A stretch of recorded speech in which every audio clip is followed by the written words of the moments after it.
Hello everyone and welcome to the live stream. So I hope you can hear me. Let me know in the chat if you can hear me.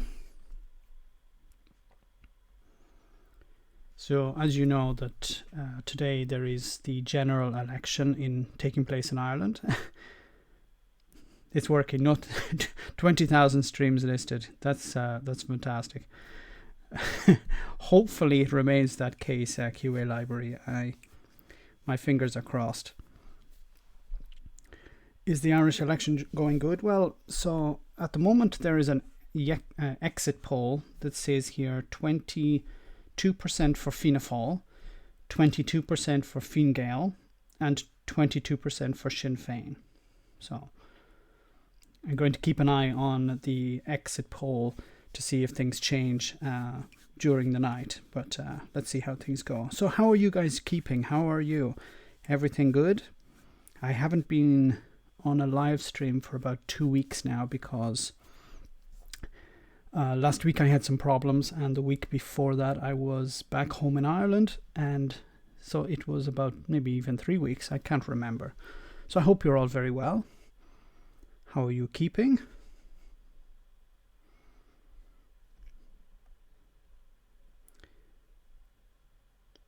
As always, if you have any comments or questions, put them in the chat and I'll attempt to respond to them. So let's see if there's any news. So there should be an exit poll at about this time now. So we should be or not actually an exit poll. We should actually be seeing some results coming in.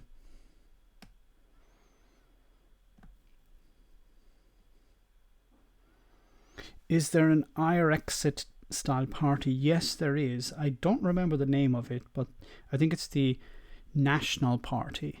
It's a right-wing Brexit style party. Now, the caveat, first of all, I don't live in Ireland, so some of you probably know that already.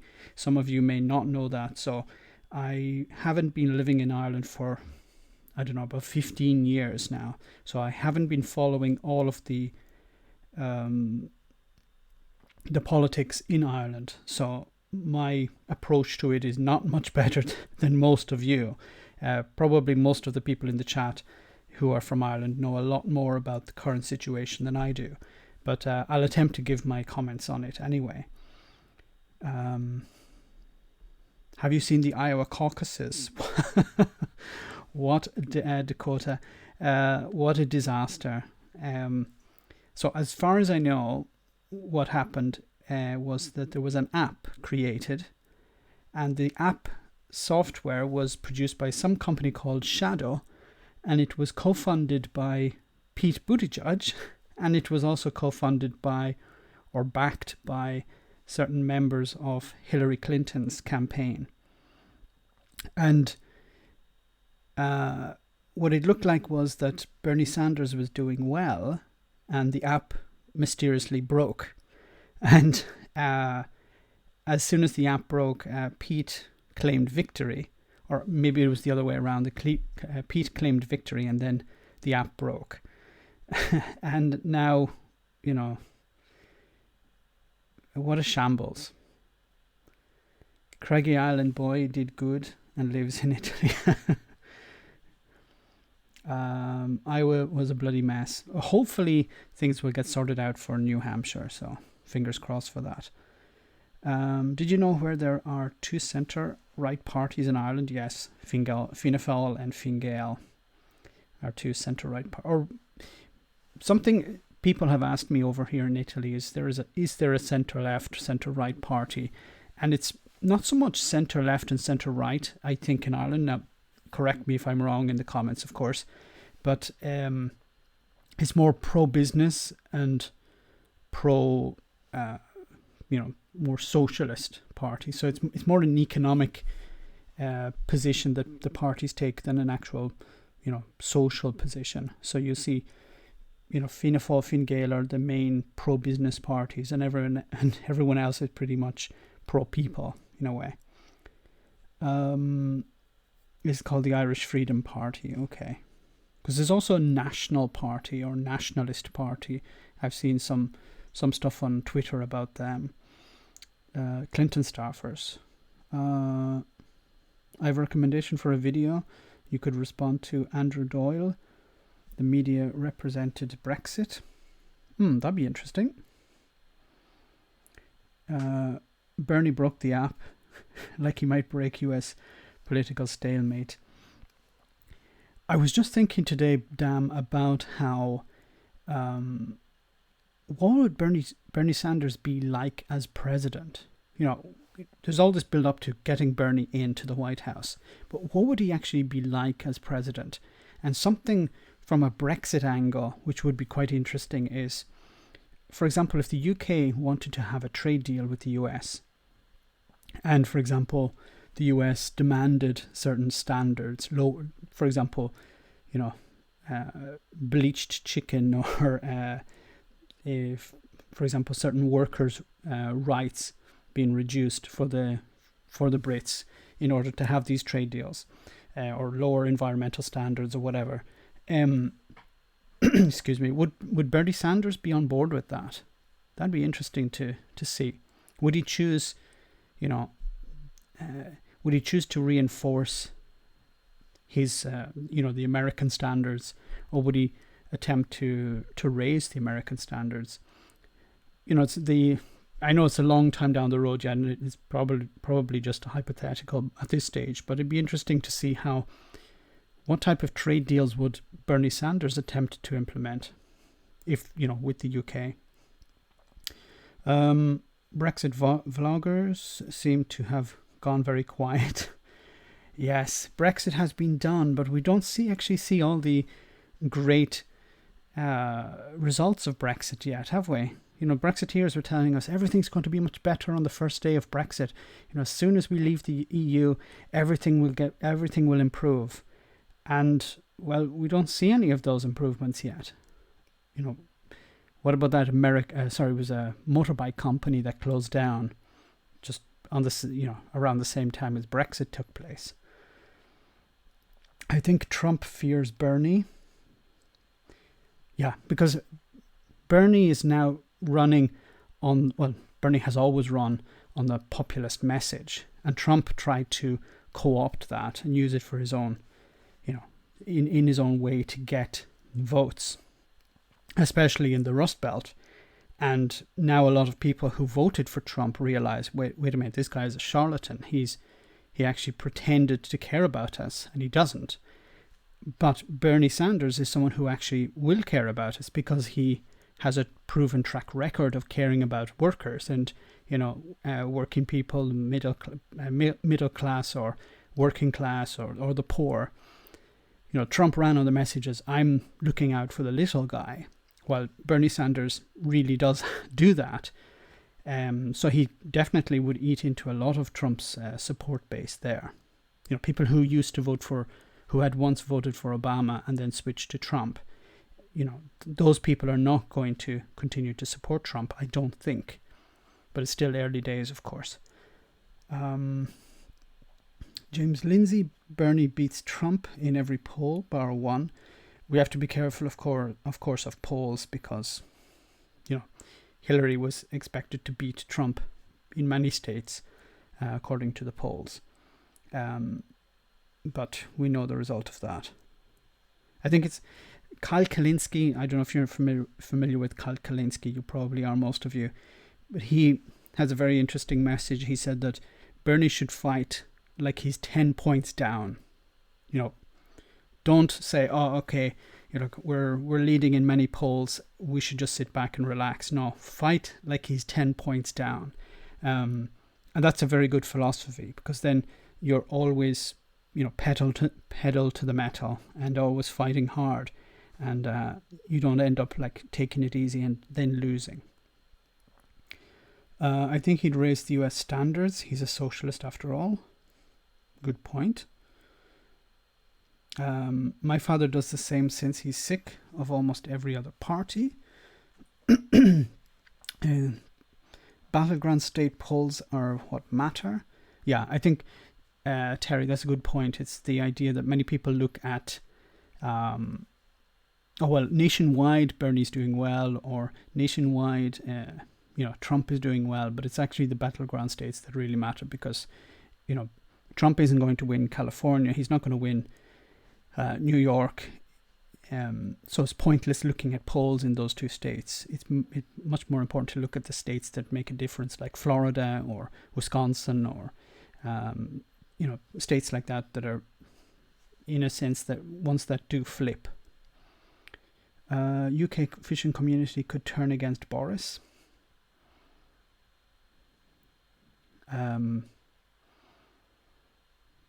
Yeah, I think something about the fishing industry is because it's. I don't understand why the Tories are focusing so much on it when it's such a small aspect in the whole pie in society. In the economy, has such a low impact on the economy. Why is there so much focus on fishing? Maybe it's just political reasons, but. Hi, Glenn.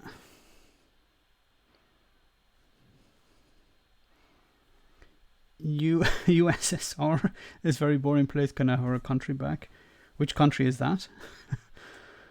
Could the Lib Dems collapse a few days after Brexit? Because they haven't been doing any content on any resources. I'm not sure I understand. You mean the Lib Dems will disappear? Well, I think the Lib Dems will move on to other topics. Latest betting, Bernie Sanders, 6-4. Not very good odds for making money there, which is good for Bernie, of course. Michael Bloomberg, 7-2. Joe Biden, 9-2. Pete Buttigieg, 11-2. Elizabeth Warren, 11-1. So 6-4. The money has changed to Bernie, so... QA Library, are those bettings are on winning the nomination or on actually winning the White House? Hi, Dave. I think Bernie is beating Trump in very big state, like except Florida. In every state except Florida. Okay. Every big state. BG, I assume you mean. No, battleground. Sorry.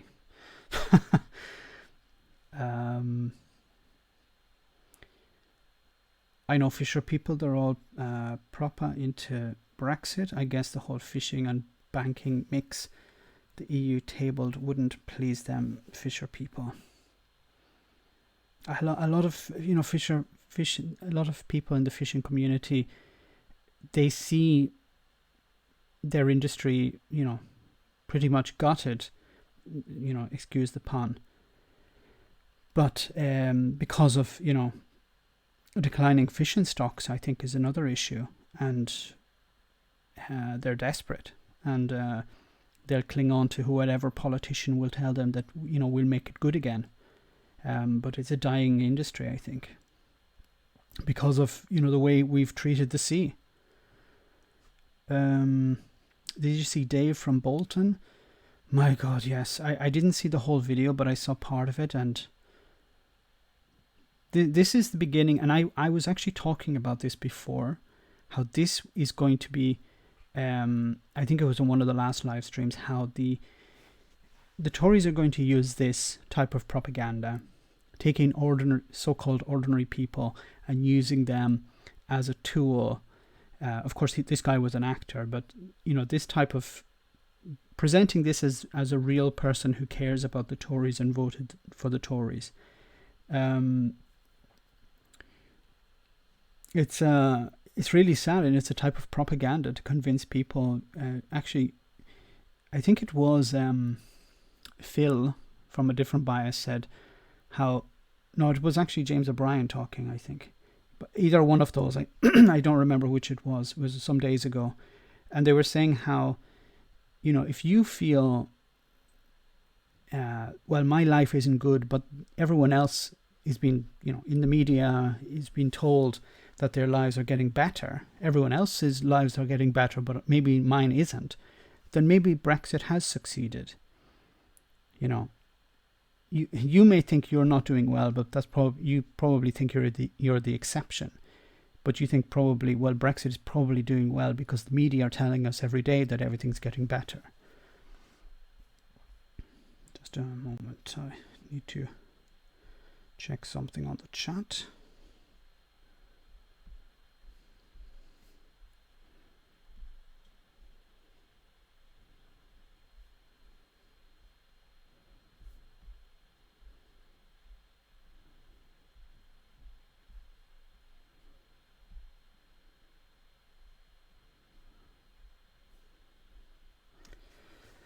Did you see Jimmy Dore on Tucker Carlson talking about Bernie getting screwed? No, I didn't see that. Oh, I must check it out. I'm I'm a big fan of Jimmy Dore. I don't always agree with him, but I think he's very valuable to the discussion. Sorry guys, I have a bit of a cough today. I woke up this morning, it was quite cold in my house, and I think I got a bit of a cough. Donald Trump 3-5, Bernie Sanders 4-1, Michael Bloomberg 7-1. It's not from a normal website I used a few weeks ago. Then it will be the effects of the cuts the Tories want to implement in the areas that turn blue. Isn't Birmingham to lose 45 million? Yeah, and this will be damn. This is how it will work. Cut. We got the people to vote. Now we can just cut it and then just feed these people propaganda, and they will accept whatever we tell them. Coronavirus. What do you think the exit polls indicating about the mood of the people in Ireland for reunification? I was actually, I shared something on Twitter earlier about that, about reunification, and I think it was the EU said, yeah, if you want to go ahead with reunification, we'll support that. So this is starting to, the wheels are starting really to turn on Irish reunification, and that's, you can't catch cold from cold. Thank you, Dr. Antonius. The wheels are starting to turn now, and it's looking that Ireland will be reunited much sooner than I actually thought would happen. I was thinking, 5-10 years perhaps from now, but maybe things are starting to move a lot faster than expected. I'm here as an observer tonight. Welcome, Captain.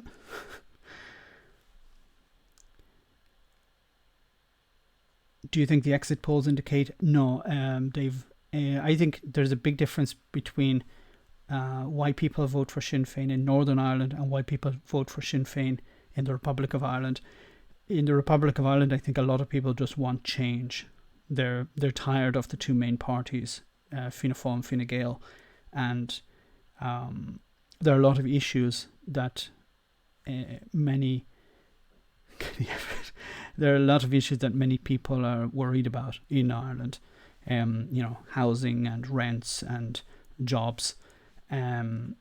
People's jobs have, wages are going up for many people, as far as I know, and people are having more stable jobs or whatever.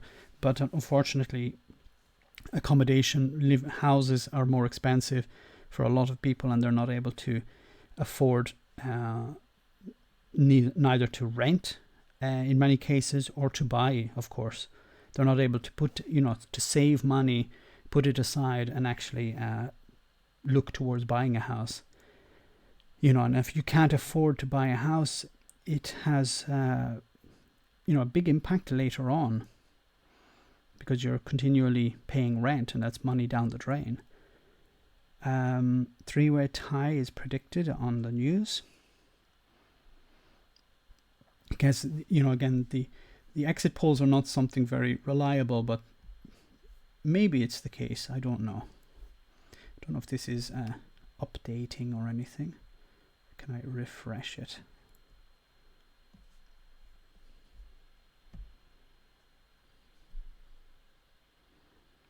Is Sinn Féin left-wing versus other parties? Yes, Sinn Féin is Sinn Féin is a left-wing party, is a socialist party. They're very much in favour of, for example, holding, for example, landlords to account, and putting caps on rent in, especially in Dublin, where it's extremely expensive. While the other two parties are much more laissez-faire in a sense. Nigel Farage angry at Mayfair. Scotland leaving the UK will guarantee an end to the UK. I agree, John.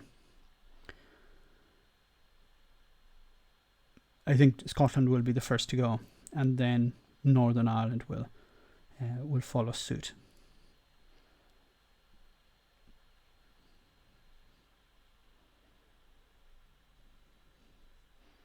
I don't know if Sinn Féin are fully blown Marxist, but they're definitely left wing. What do you think the big issues are now? Brexit on the back burner, jobs, NHS, police numbers. Deanna Kay, that's an interesting point. I think the next big issue will be Scottish independence. And well, for Britain. Now for England, I think probably it'll resort to the old issues, the NHS, jobs, the divide between the rich and the poor. Scottish Sinn Féin is left-wing and known as the political branch of the IRA, or the other way around. Yes. A Scottish return to independence is a matter of time, the sooner the better, for me, given the current deteriorating state of English politics. Joining you now from the windy west of Ireland, a dramatic surprise. Classy Andy, may I ask who you voted for? Or what was turnout like where you were? Were there a lot of people out voting? And what's the sort of feeling in the area where you voted? Scotland voted no to leaving the UK. Well, that was a few years ago. So, was it 2014 or 2015? I think it was 2015. Voted no in 2014. It's 2020, and things have changed slightly since 2014. And especially the whole idea behind the Conservatives telling the Scots, "Don't leave. Remain part. We need to remain." Remain with us, remain, and then the very following, 2 years later, it's okay. Now we need to leave the European Union. Remain is a dirty word. So the vote between 2014 and 2020, and also the fact that in 6 years, it probably won't be 2020 in Scotland; it'll be 2021. So in even we can say 7 years. A lot of people, who couldn't vote in 2014 will now be able to vote. And a lot of people, I mean this in no offense by this, but a lot of people who voted maybe to remain in the UK will no longer be with us. Immigration will become an important issue to the English, I bet. I was reading on Twitter how some Brexiteers were complaining that some migrants had arrived from France in a dinghy or in a boat, and they were picked up on the coast. And I said, but I thought you had taken back control of the country, control of the borders. And these people had no response to that, of course. Once in a generation vote, they said. Things always change. What's happening with Salvini's party in Italy? So in Italy, there was a vote that took place. Thanks, double guitars. Hi, Bob. So let me go back. So there was a vote that took place in Emilia-Romagna, which is a left-leaning region here in Italy, and now I'm not using the death of old people as an argument for another referendum. I'm saying that what you're saying that a vote was taken and that's fixed, set in stone, but it shouldn't be set in stone because times change. It's the same way, we don't vote for a party into power and then it remains in power for the rest of our lives or for the next 25 years. Even in Northern Ireland, there's talk of having a border poll for reunification of Ireland, every number of years, every 8 years or something like that. So if things change, people can decide, no, we'd rather be back with the UK, or we'd rather be with the Republic of Ireland. So anyway, so in Italy, in Emilia-Romagna, there was a vote for a new regional governor, I think it was, and there was a risk that the left would lose out to Salvini and his right-wing party. And it was the Sardine, which is a protest movement against the hard right here in Italy. And they came out on the streets and they criticised and got people to the polls, got people to vote for the left-wing party. So thanks to them, they actually got, the Emilia-Romagna remained left-wing. But Salvini is definitely making inroads, and his support is increasing all the time. And if there were a general election tomorrow, he probably would win it and become prime minister. He's a charlatan. He pretends to care about the family, to care about religion, the church, for example, and care about the country. But he knows that these are useful tools to convince people to support him. And he's pretty clever with social media. He's always taking selfies wherever he goes, and this gives over this persona of him being, a cool guy or whatever. And also, when he responds to his critics, he's always responding in a jolly way, which is very useful. People criticize him, and he responds with, smiley faces and stuff like that on Twitter, and it works. Me and Frankie are simpatico.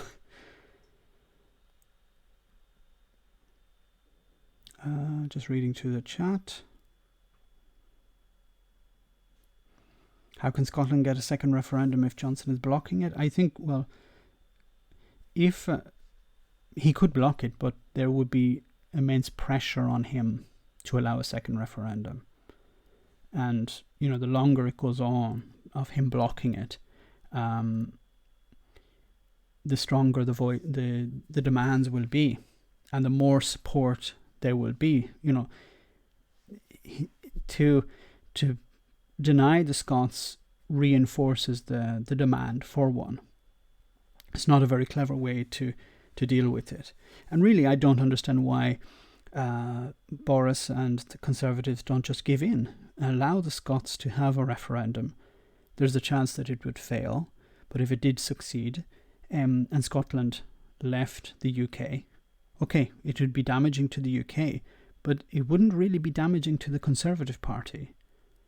Yes, they'd lose a bit of support, of course, in Scotland, but they would be able to redouble their efforts in England. They'd be able to focus more on England. And in the long term, I think it would actually be beneficial in a way to the Conservative Party. It's like in Northern Ireland, there's no real presence in Northern Ireland for the Conservative Party or the Labour Party. They may have some councillors perhaps, but very, very few. So there's no real loss for them politically in the long term. Maybe there's a short-term political hit, like you're the Prime Minister who gave away Scotland or let Scotland go. But in the long term, it's not going to damage the Conservative Party. If the Scottish government has a referendum, London can't stop them. Unlike Catalonia, Scotland is already a separate country.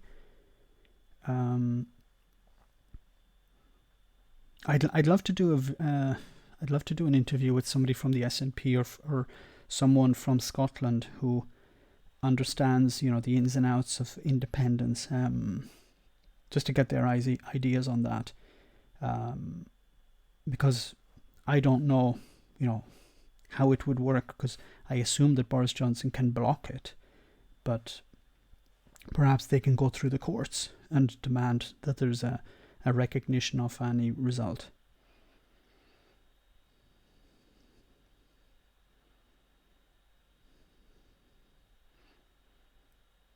Scottish independence would be fatal to the UK. The English would lose energy security and perhaps a permanent seat on the UN. I think the permanent seat on the UN is on the way out anyway. And I think Brexit was probably one of the aspects of that. One of the first steps in losing that seat, because it's a diminished presence in the world now. You have rising powers like India or Brazil, and they'll say, why do they have a seat and we don't? Assuming Scotland leaves the UK and joins the EU, takes on the euro currency, how will England cope with the euro on the border? How does Ireland deal with the pound and euro in close proximity? It's one of these questions I'd like to ask. Try Davy McGuinness on Facebook. I will. Let me take a note of that. Sorry.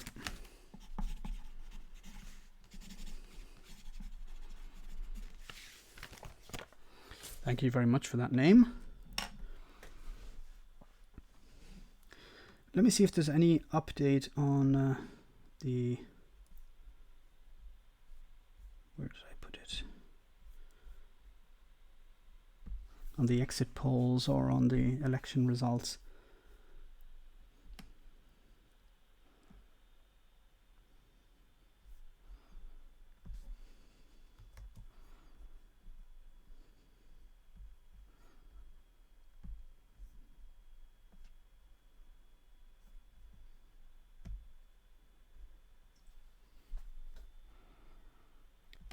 So we have here, so the current exit poll says Fianna Fáil 22.2, Fine Gael 22.4, Sinn Féin 22.3, 30%, Labour 4, Green Party 7.9, SD, that's Social Democrats, 3.4, and SPBP. Shame on me for not knowing the name of this party. SPPP. I don't know who this is. Someone please tell me in the chat. I like so it says here, Sinn Féin's rise has fundamentally changed Irish politics. Yeah, because the two main parties are not going to be able to command any government.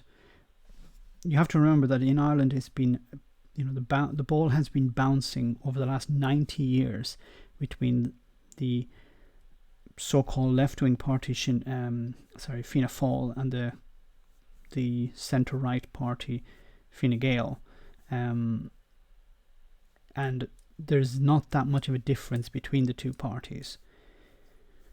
Both are pro-business, pro-EU, pro-American. They like to balance, the EU against the US, and extract concessions because they align themselves with the US. Okay, back to the chat. The count does not start until tomorrow at 9. Really? They're not counting already? I assume there's some electronic polling, of course, no? It looks like we're heading for a Fine Gael, Fianna Fáil coalition. No, I hope not. That would be disastrous. Just more of the same.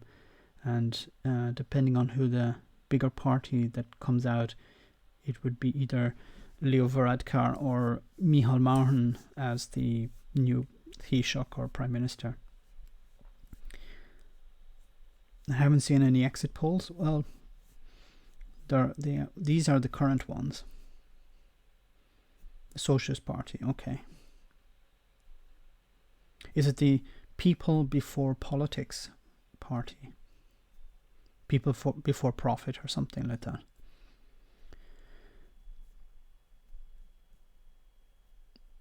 Yes, when Labour went into coalition with Fianna Fáil, killed Labour. Yes, I agree. Because Fianna Fáil are not a centre-left party, they're more a centre-right party, regarding business, and the Labour Party went into coalition with them. Hi Andrew. Anthony C. Brown. Welcome back to the stream. Sorry I'm late. It's time. Is it time for the Irish politicians? Whoops, the chat is moving a little bit too fast again tonight. I need to find a way to slow it down. Is it time for the Irish politicians to stop making a big fuss over Sinn Féin candidates and trying to maintain at arm's length distance? Has that time passed? Not yet. The Irish politicians are telling Sinn Féin and the DUP, you have to work together in Northern Ireland, but down in the Republic, no, we don't have to work with you at all. Thanks, Brendan. They're not very consistent on that position, But I think the real reason is not because of Sinn Féin's past with the IRA. It's more because Sinn Féin is a socialist party and they don't want to get into bed with them. What I'm talking about is Fianna Fáil or Fine Gael. Electronic voting messed up with Fianna Fáil back 15 years ago. So they've gotten rid of it, I assume.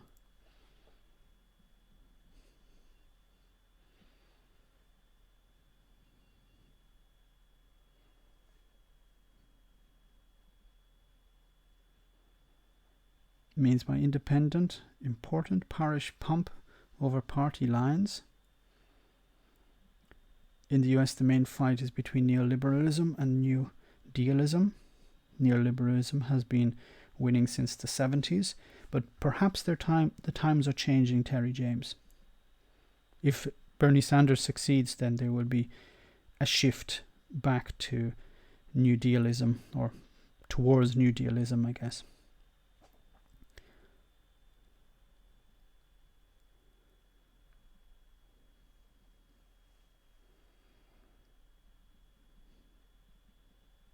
The days when Gerry Adams' words were voiced over by the BBC, and now Sinn Féin could actually win in Ireland. How times change. I think it was Terry. Was it Terry Tiernan? Tommy Tiernan. I think is a comedian. He's a comedian in Ireland, and he was. I remember watching a stand-up a skit from him. He was saying that once he was looking for porn on on TV late at night, and he turned over the channel and he saw this guy with a beard with subtitles, and he thought it was maybe a Dutch porn movie or something, and then it turned out to be Gerry Adams being dubbed by the BBC with subtitles. It was hilarious. Because that was the case. Gerry Adams wasn't allowed to speak on TV. He was either dubbed or they put up subtitles. It's hilarious how times have changed. It was long before the internet, of course. So many people didn't actually know what Gerry Adams sounded like for many years. I think it was until the early 90s when it was changed. I'm not sure.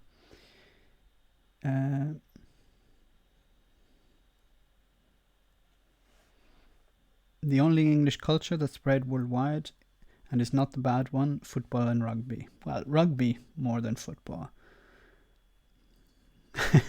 No offense to football fans. We're turned into a failed state. If you think 80%, 86% of white British is multicultural, then yeah. I think I've missed some of the chat, so.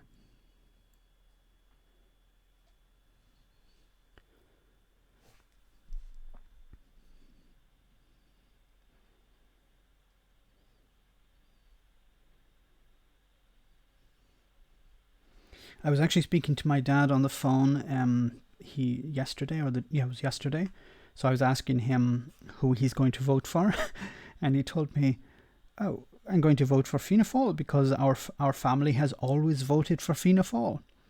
And I asked him, "But what about the policies?" He says, "I don't care about the policies. We always vote for Fianna Fáil. Our family, for generations, have voted." And I was like, "Oh my God." This is something that's detrimental to improving society. People who vote for a party out of tradition. And, look at the policies that the parties have. I don't know if I was able to convince him, but I think I said to him, look, what about Sinn Féin? My dad always criticized the politicians for being corrupt. And I said, okay, but what about Sinn Féin? Maybe you should give them a chance. The chemtrail counters are in. Oh my God, I need to keep an eye on the trolls. My dad said that too, Max. That's how it still works here sometimes. Yeah, I prefer people who vote out of tradition to not vote at all. What's the point in voting out of tradition? Because you're lending your vote, you're lending your power to someone for no rational justification. If you said, well, I'll vote for them because of this policy, okay, whether you agree, whether I personally agree with the policy or not, but it's absurd. But it's not, limited to an older generation, I think. And we actually saw a bit of a change there with the last election, where people who had been voting for the Labour Party decided to vote for Boris Johnson, because they had always been voting for the Labour Party, because for generations they had voted for the Labour Party, and said, okay, I'm going to switch to the Conservatives, out of change, for a change. That's not exactly a good reason either. So, absolutely nothing about this election before I saw you were doing a live stream. Give me your best summary. Best summary on the live stream or on the election? I'm not the best person to ask about this election in Ireland, because I don't live in Ireland. So you can probably tell from my accent that I'm from Ireland, but I haven't been. I've been a bit out of the loop. But as far as I can tell you, the two main parties, Fianna Fáil, Fine Gael, have been ruling Ireland for the past 90 years, and now Sinn Féin, a left-wing Irish nationalist party, is looking likely to upset the apple cart. Now, they're not going to win, they're not going to form a government, but they'll have to form. There'll need to be some type of coalition. So that's what we're going to see in the next couple of days. Let me see. Just go back up on the chat a little bit. To answer the question on the trade, Northern Ireland using GBP, and Republic of Ireland using Euro. Most, if not all, border areas, even in Belfast, have account tills set up to take both currencies. Yeah, I was in Belfast last year, and I remember, Max, your accent sounds Indian English. I remember I was in Belfast, and they accepted Euro in some of the stores, but that was more for touristic reasons. But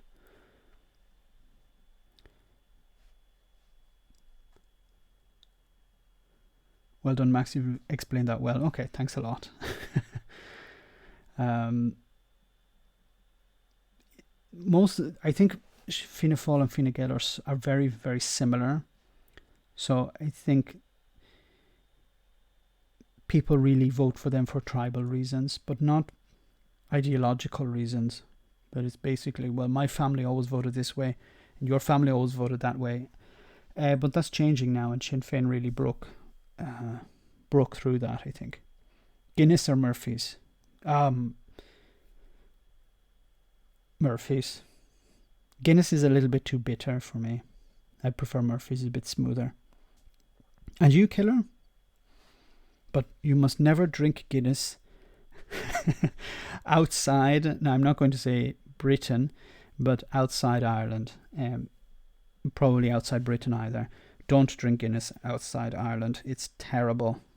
And I think the reason is because, and so I live in Italy, if anyone is listening and you don't know this. So the Italians often ask me, oh, do you like Guinness? And I say, yes, but you can't drink it here in Italy because you need to go into a pub where there are a lot of old people, and a lot of old people drink Guinness normally. Not young people don't like Guinness so much. But because the Guinness needs to flow through the line. If it stays in the line, so I'm talking about the line as the tube between the barrel that's normally in the basement or in the cellar, up to the pub floor. And if the Guinness stays in the line for a long time, it ferments or it changes taste and it's not good. But if you go into a pub where it's continually flowing, it tastes better. And the Italian person responded and said, that actually makes a lot of sense, because in Italy you should always drink coffee in a bar that has a big turnaround of people, a big turnaround of customers, because the best coffee is the one that's produced on a machine continually. I was like, thank you for that insight. Don't drink Foster's, full stop. I think was it somebody said Foster's is beer that's passed through an Australian and into a glass. No offense to Foster's or Australian people. For example, beer here in Italy is not the best. Wine is very good, but beer is not so good. Max, can you give a brief history of the various political parties where each stands politically? I have no idea about the Irish parties.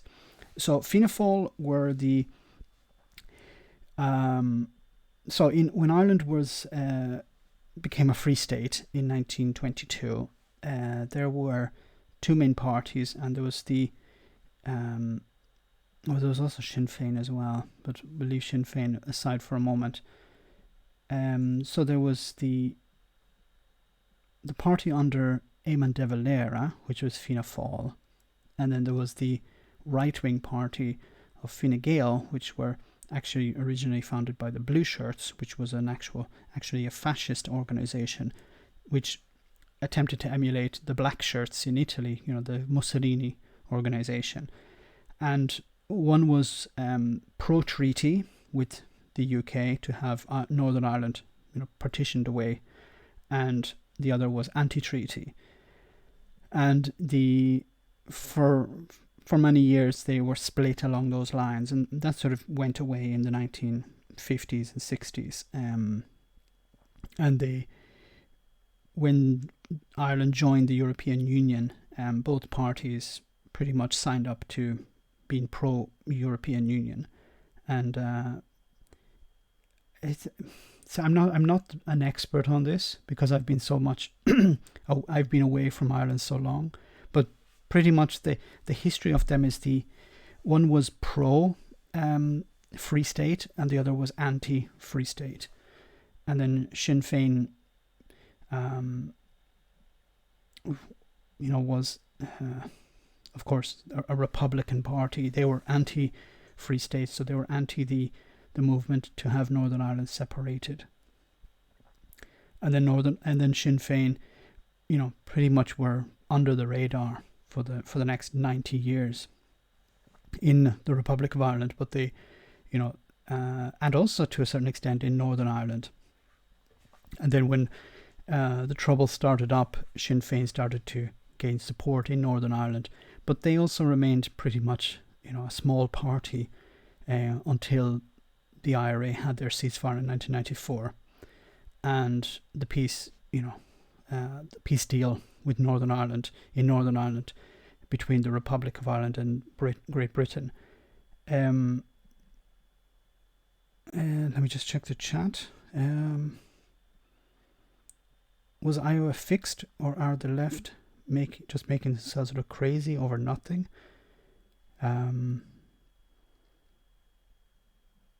I think Iowa was somewhat fixed.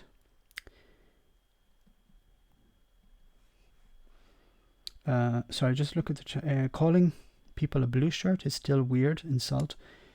Yeah, it's one of these insults that people don't know the origin of.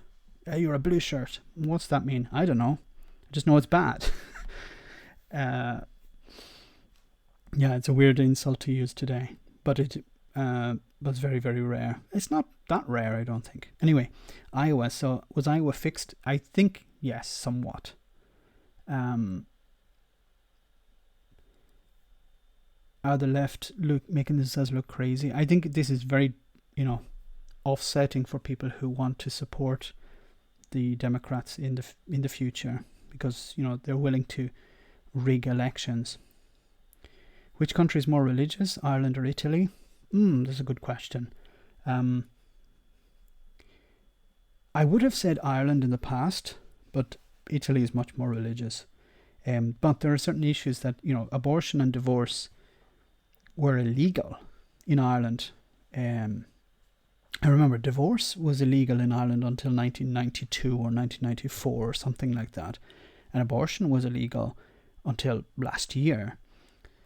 So those are two issues. But Italy is much more religious, and it's because the Vatican is in Italy, and of course because the church here in Italy owns so much bloody property.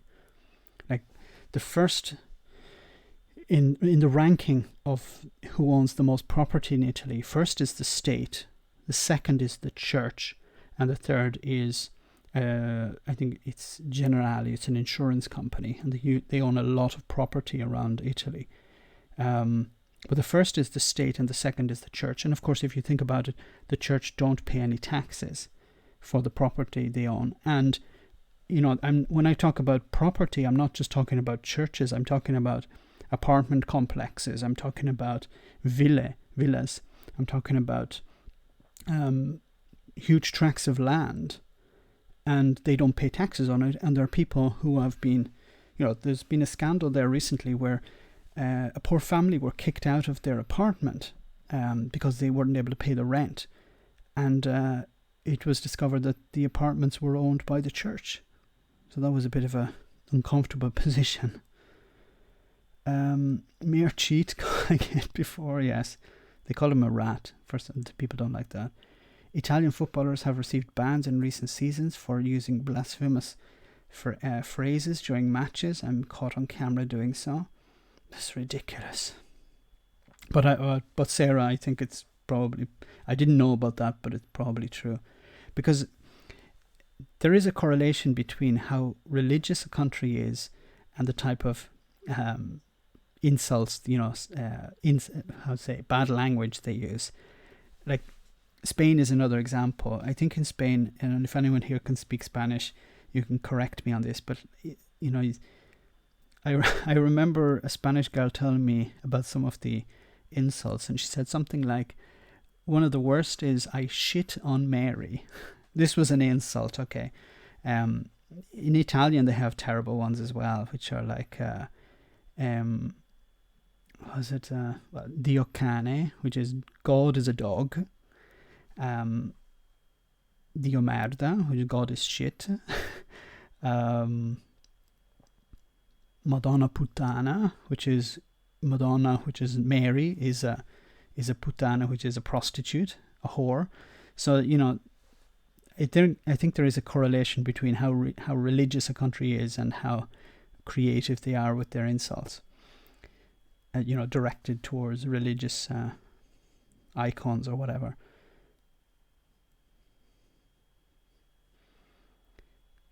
Cardinal Bell in jail, good.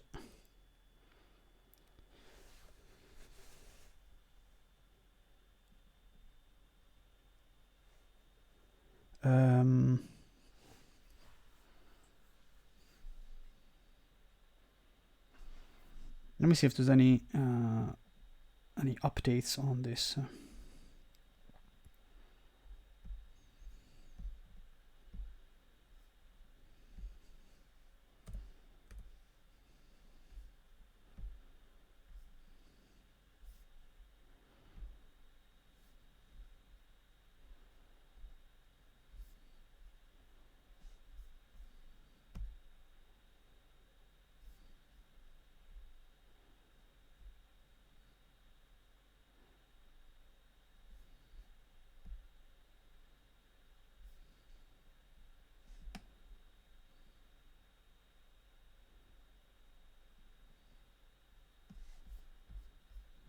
No, I don't see any more info.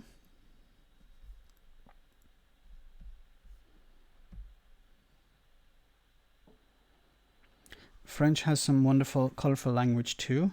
The conversation has gone away from where it started.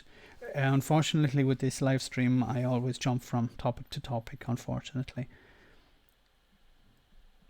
There's no more news, Max. Come back tomorrow. I can't believe there isn't any count being carried out, no? They won't have the results until tomorrow. So it says here, turnout as high as 62%. That's very high. So what's the likelihood of a coalition? So I think there is this idea. Okay, John Murphy, have a nice night. So there's this idea that it's going to be a Fianna Fáil, Fine Gael coalition. I don't think that's likely because they are arch enemies. Is there a chance that Sinn Féin and Fine Gael would form a coalition? Probably not. I think it's more likely that perhaps Sinn Féin and Fianna Fáil could form a coalition. You know, Fianna Fáil has said that they wouldn't do it, but I don't know, that could be something. So if there's not going to be any more data, then everything's locked up until tomorrow. That's quite depressing, so we'll need to talk about something else. So let's see if we can talk about something else. Let me see now.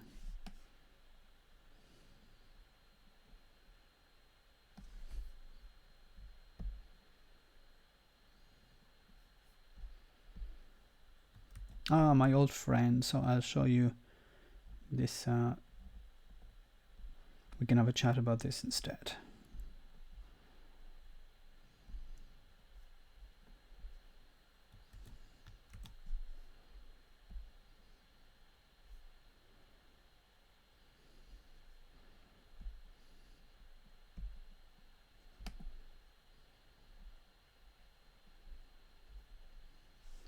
So give people a right to ignore work emails at home, says Long Bailey. Well, I actually agree with this. I think this is a good idea. Rebecca Long Bailey has come out now. I have criticized her on Twitter about some of the comments she's made about, you know, I would support the trade unions no matter what, no matter what, on whether they're striking or not. If they support strike action, I'd support strike action no matter what. I think that was the comment she made. I was like, no, you can't say that. The Guardian. You guys prefer to be talking about Sinn Féin and Fianna Fáil and Fine Gael. Counts go on for days, even weeks in some cases. Here in Italy, this is why I'm probably the worst person to be talking about Irish politics. I've been out of the loop for 15 years. Here in Italy, the exit polls come out and then the count starts immediately, and you start to get a drip of, you know, different regions or different areas. Also in America, it's the same. No, we knew Hillary had lost within a couple of hours. Will you do the update tomorrow, though, Max? I'll try. I can't promise anything, but I may do a video otherwise, or I might try and do another stream tomorrow. Politics has flipped. Labour and Tory voter base has flipped. Lazarus, I think that's for the time being. I don't think that's the long term, though, because a lot of people who voted for Boris Johnson voted for him because of Brexit. And now that quote unquote Brexit has been done, what are they going to vote for after that? You know, they say, okay, well, we voted for you to get Brexit done. Brexit is quote unquote done. Now what? He has to maintain their support. He has to spend money in their areas. And I don't think the Tories are going to do that. the Tories don't have a history of, helping out the poor, improving poorer areas, investing in those areas. So I don't see how Boris Johnson is going to maintain his support in those areas. He can lie to these people and pretend that he has improved their lives there. But I think if people start looking around, they're going to soon realize that it's not going to be the case. When is your account getting monetized again? I think probably at the end of this month. I hope. Thanks for your comment anyway.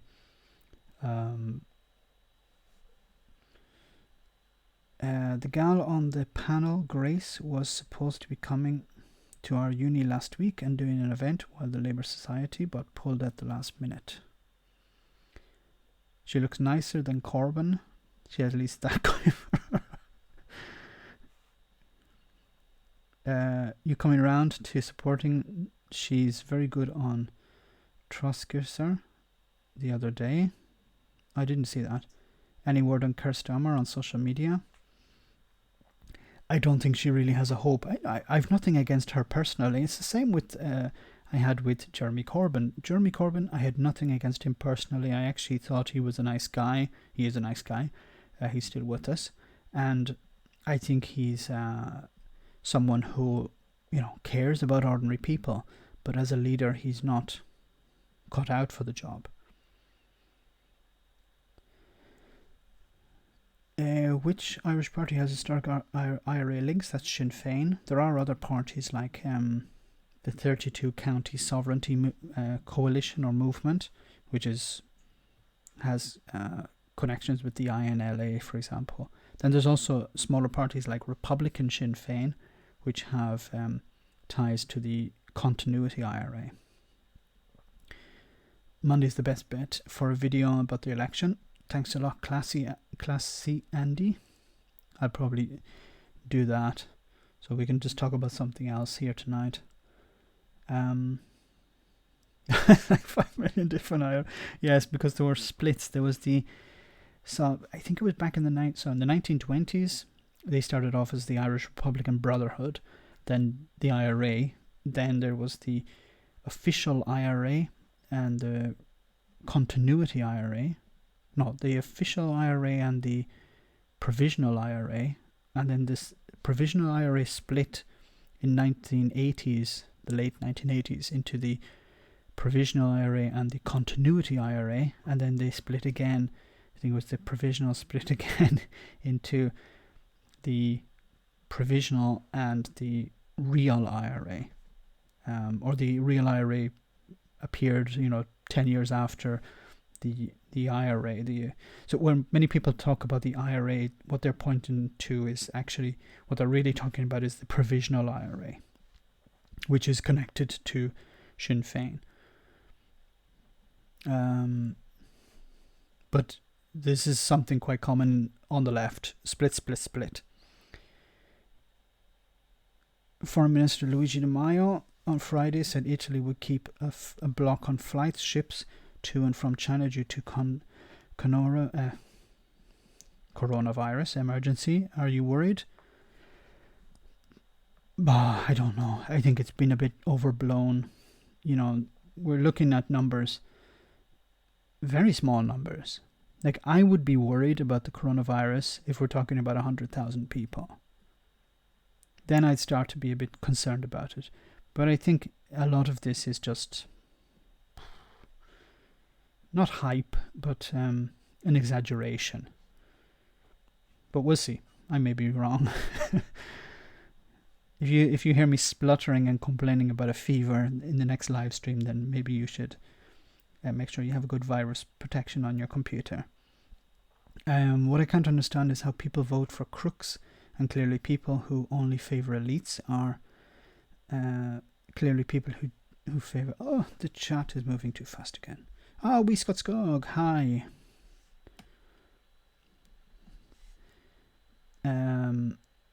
People favour the elites. They too worried to their property value. Oh, that's a good... Yeah, Martin Doyle, about Why do people vote for the Fianna Fáil or Fine Gael? Because they will tell you, look, I'm going to protect your house value, and the middle class who have houses, and boomers, baby boomers who have homes, and maybe a couple of them, they don't want to see that go away. They don't want to see the price of their investment go down, so they support corrupt politicians. You have to understand that people will vote for someone who's corrupt if it serves their interest. And we can't get away from that. Ideology goes out the window if you're going to stay on my side. Everything else can go out the window as long as you defend what I care about. Oh, you were at a birthday. I hope it was good. Coronavirus was way bigger than SARS was. I remember there was a website. This is terrible now, but there was a website selling t-shirts. I don't remember. It was rottent-shirt.com or something like that. But some site selling really, really crude, politically incorrect t-shirts. And it had, during the SARS outbreak, there was on the t-shirt they had small writing on the center of the t-shirt, and it said, "If you can read this, you now have SARS."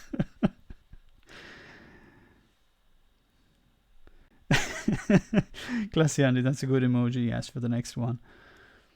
SARS infected 8,000, coronavirus 35,000. But I don't know. These things, bubonic plague wiped out 30% of the population of Europe in the 1400s or the 1600s? There were 2 bouts of plague. So I think we're still okay for a while yet.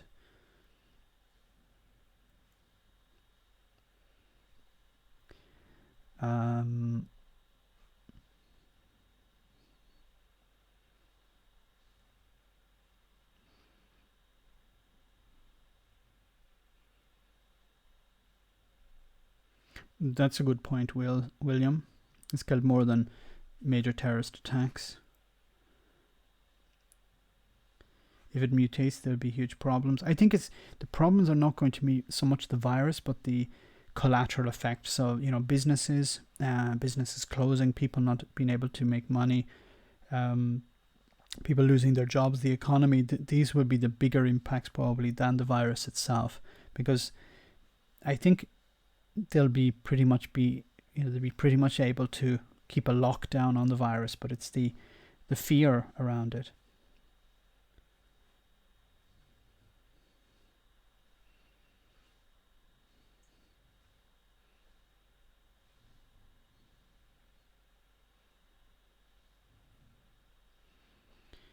H1N1 has already killed an order of magnitude of people this year compared to coronavirus. It's a media-driven panic by nurse stepdaughter, says anyway.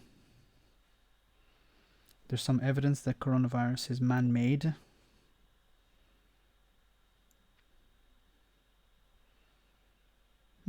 He's Sargon. Or it's only a terror attack when it's in Europe.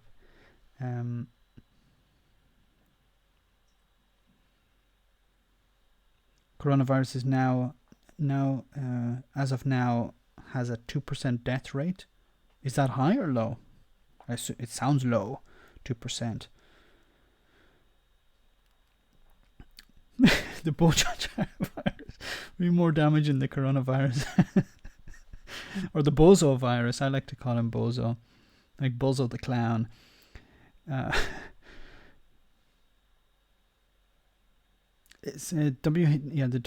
WHO has said coronavirus isn't a major threat to developed nations.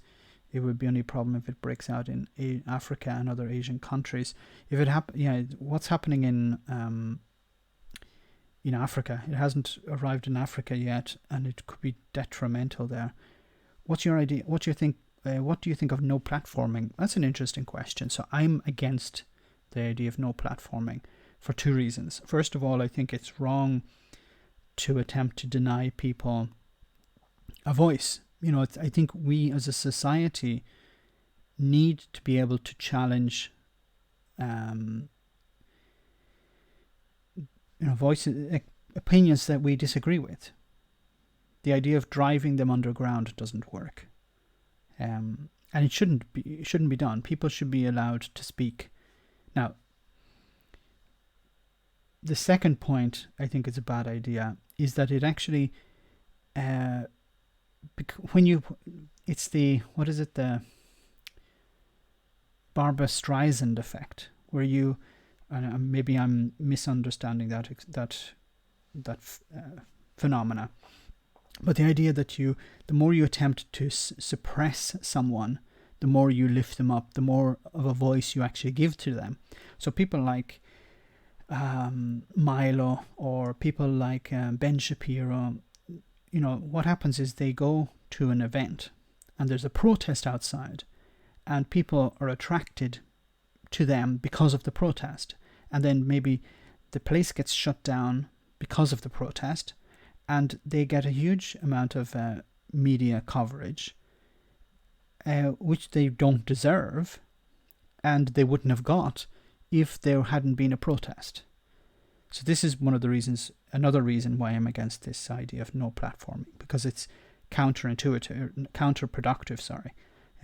It doesn't help to silence these people. These people need to be challenged and shown, and held to account if they're making false claims.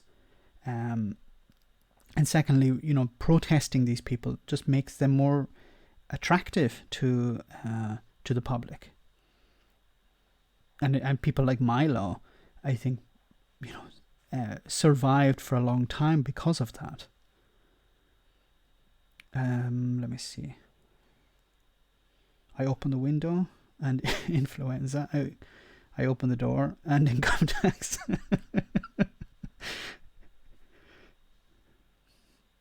If people can speak reprehensive views, that tends to gain them support through based on populism and lies. Is it not dangerous for public consciousness? But I still think the problem is we no longer live in a society where people, like for example, no platforming at university is one thing. No platforming online is another thing. For example, if YouTube were to decide, okay, we don't like your views and we're going to close you down, this person could use that to promote themselves somewhere else. And I still think the problem is also, and I think it creates another problem that I just thought of now, that is, we end up implementing no platforming. Where does it end, in the sense? We start off with people we don't like Milo or Ben Shapiro, and we say, okay, it's okay for those people to be no platformed. But then the people who are doing the no platforming may decide, well, Max, we don't like the things you say either, and you should be no platformed. And then it moves on to someone else, and there's no end to it. I still believe, maybe I'm naive in this belief, but I still believe we should try to challenge opinions that are ridiculous. We should hold them to, challenge them, try and defeat them with logical arguments, with reason. And I think there are good people out there who can do that. James O'Brien is the gold standard for me. He takes these idiots apart. He's able to break them down and make them look like the fools that they are. And unfortunately, he's not that common. But it's good that there are people like him, and he doesn't run away from a challenge. Right-wing channels are massive on YouTube. I understand Paul, and I understand the problem of that, but it may be a price we have to pay. I'd cite Goebbels, which it watch it and ask yourself, are the views more or less radicalized after all? Not all views are developed bottom up. And you're right, William, and maybe this is part of my naive thinking. I don't mean that in a condescending way, or I truly hope that things work out better in the end, but I probably could be wrong there.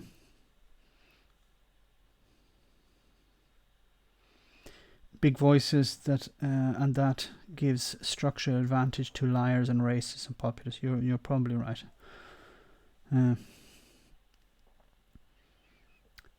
Prime Minister wanted to hold a commemoration for the RIC, of which the Black and Tans were part. That was very clever. Cheap jet travel and freedom of movement may change the virus outcomes from past incidents. How many knew where Wuhan was located before the outbreak? Yes. What people on the far right do, you watch, you see what they're saying. I used to watch, not regularly. I used to watch occasionally Ben Shapiro, but he's. My problem with some of the people on the right is I think some of them are dishonest actors. Ben Shapiro is a dishonest actor. Sargon of Akkad, I don't believe he believes the things he says. So it's very hard to challenge somebody if you don't believe they believe what they're saying. Now maybe that's wrong on my part to consider that they don't believe what they're saying. But it gets frustrating watching people say things that you know are completely wrong, and you believe that they know it's wrong as well. If somebody came up and said, "Look, I truly believe X," and had, then we could try and have a discussion about it. But especially online, there aren't that many people, I don't think. Forced extremist voices from the public square and driving them underground just reinforced the bubble, I think. I agree, Blue Penguin, but it's a difficult question to answer, and William is making very valid points, of course. 2 or 3 years ago, I'd totally agree with you. After seeing the free market of ideas attempt to take on fascists over the last few years, I'm reluctant to say which people really believe what they're saying. Some people really believe what they're saying, and other people are doing it for clicks. They're doing it for attention. Some people, like Ben Shapiro, do it because they're funded. They have backers. They have financial support to push a particular idea. Now, if somebody's paying you to say something,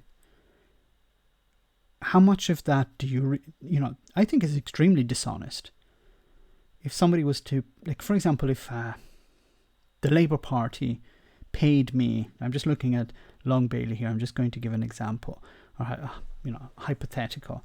If the Labour Party paid me to promote the Labour Party, or to say that the Labour Party are the best party, and I was to stay, and if I were to do those things, to make videos saying, "Oh, the Labour Party are the best, and they're right, and everything they do is correct,"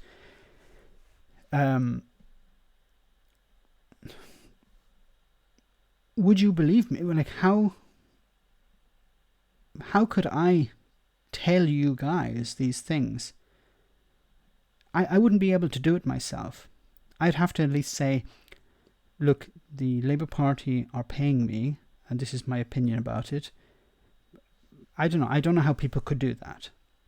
It's a type of prostitution in a sense. And so I'm just looking at the chat here. Is Pat Condell a bad faith actor? No, I actually think he believes that Brexit is a good idea. But he...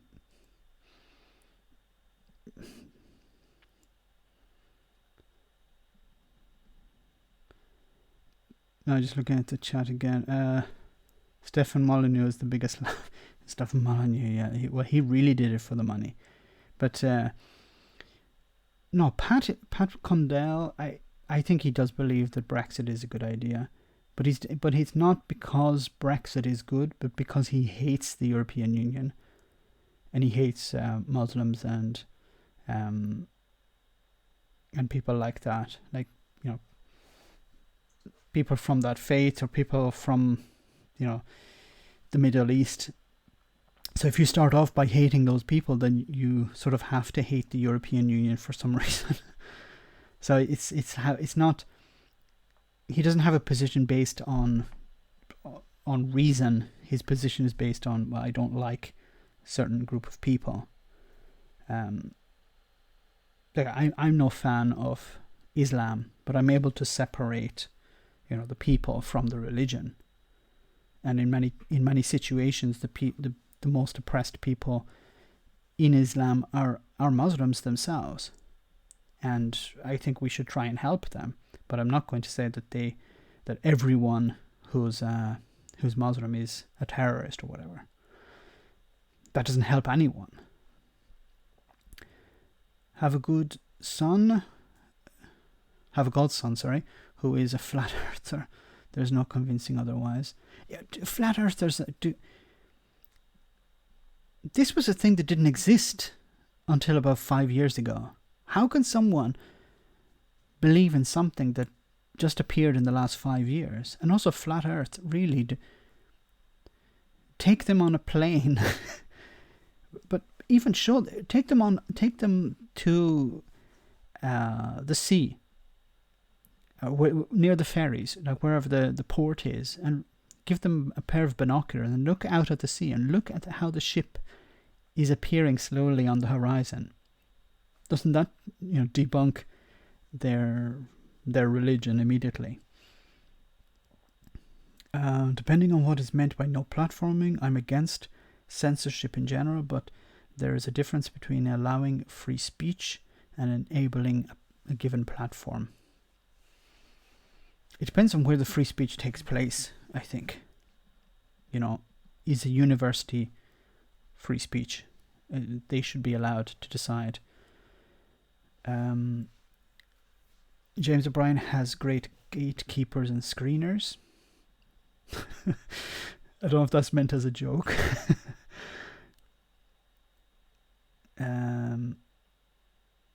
Guy, you have my sympathy. Some people are impossible to reach. Yes. The EU is a nation of countries and educated people now. No, the EU still has its problems. Lots of countries have their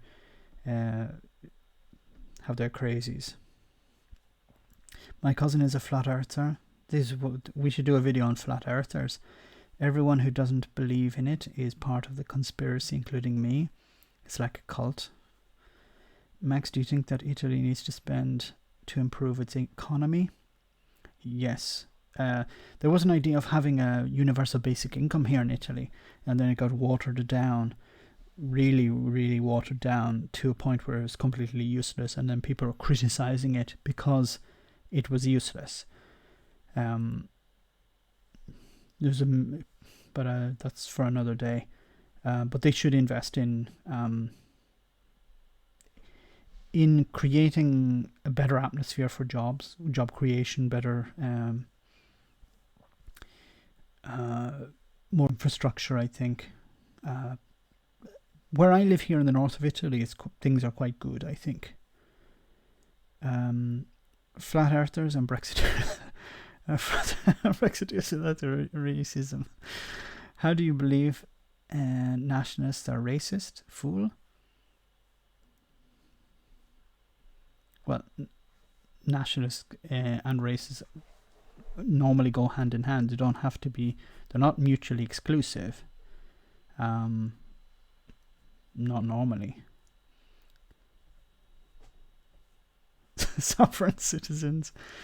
Flat earthers will always find a way to refute evidence when they claim that there's no evidence for a rounded earth. It's a bit like Republican defense in the Senate, in fact. But the flat, I would, but I don't know. Would that, if you showed them, a ship in the distance on the horizon slowly appearing, how would they respond to that? They can't say, well, the binoculars were invented by NASA or something like that, and they're tricking my eyes. Ask them to make their own binoculars and test it out. I don't know.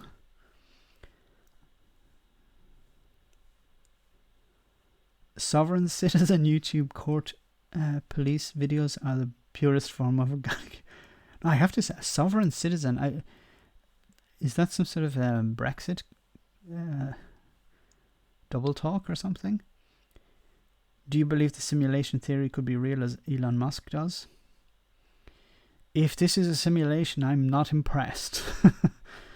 So if anyone doesn't know, and I'm somewhat of a layman on this topic, but the idea that when AI advances so far ahead, it will surpass human intelligence, and humans will be pretty much like house cats, pets for AI. And what they'll do is they will create a simulation of a universe. So they will we could actually not, the idea that, I find it fascinating. I don't think it's true, but I do find it fascinating. The idea that we're not living in the year 2020. We could be living in the year 3000 or something. But AI has actually created a universe that's simulated in a computer. We're living inside a computer program of a simulated universe that we think is real, that everything we think around us is real. If that was the case, these AIs would be worse than the worst type of God. Because if you look at the amount of suffering and pain and everything in the world, and it was created for what reason? Like, what is normally a program does something, has some output at the end. It has some reason to exist. What the hell would this simulation? What would the purpose of this simulation be? What is the output? I can't think of anything more evil than that. Because even if we look at the Bible or religion or whatever, there's some sort of end goal. You suffer on earth. I'm an atheist, okay, just to clarify things. But according to most religions, you suffer on earth to get something after. But in a simulation, you suffer for nothing, absolutely nothing. Or at best, you suffer for someone else's benefit, because someone else would benefit from your suffering, not you. And I can't think of anything more worse than that. And all the suffering around you is like that you have no control over. If there's people or animals or the world is going to shit and I can't do anything about it, then that's, I can't, impact that simulation at all. I can impact very little around me, but I have no impact on anything else beyond my, sphere of influence. That's horrible. So I don't think we're in a simulation, because I think the AI would be a bit more humane than that. I hope they would, at least. Sovereign citizens in the US believe that they can travel anywhere without car tax. They read the Constitution constantly, court cases. I have to see that, Mr. Spoon. Do you think that Italy can offer a great future to its youth? How? What should be done to create jobs to young people? I don't know if they can create a future for the young people, because I think from that type of economy. A test of AI morality is to let it inhabit a simulated universe and see if it'd be willing to kill itself to save its simulated friends family. If it won't, AI doesn't pass the test. That's interesting. But I think many people wouldn't kill themselves to save others. Donald Trump wouldn't kill himself to save anyone else. I think you're high on Nutella that time, Max Flat Earthers AI. Eureka Nutella. Here in where I live near Venice, they have frittelle, which are little balls of dough, fried, very healthy, and they normally put inside Nutella or zabaione, which is a type of cream made with a type of liqueur or jam, or they have what's called the Venetian ones, which are just plain ones with some raisins inside. Very nice. Sovereign. I have to see these sovereign citizens people. If you think a mere horizon is going to defeat the dedicated flat earther, then you're seriously underestimating their ability to argue backwards from the point they're trying to prove. But honestly, Scott's dog, where did this come from? This is something new. Or has it been around much longer? I know we're talking about, people before Galileo, but in the last 5 years, I think it's something that's just popped up on the horizon, no pun intended.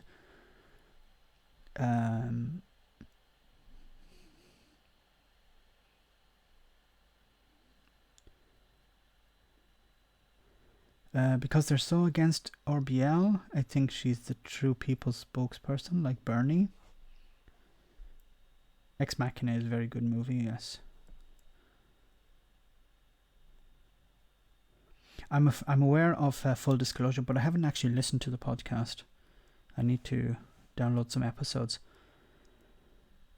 Rebecca Long Bailey, I don't, as I said before, she's probably a nice person, but I don't think she's a good leader, and she made a lot of mishaps recently, saying that Jeremy Corbyn, she'd give him 10 out of 10 as being party leader, right after a complete bollocking, as they say in Ireland, at the polls.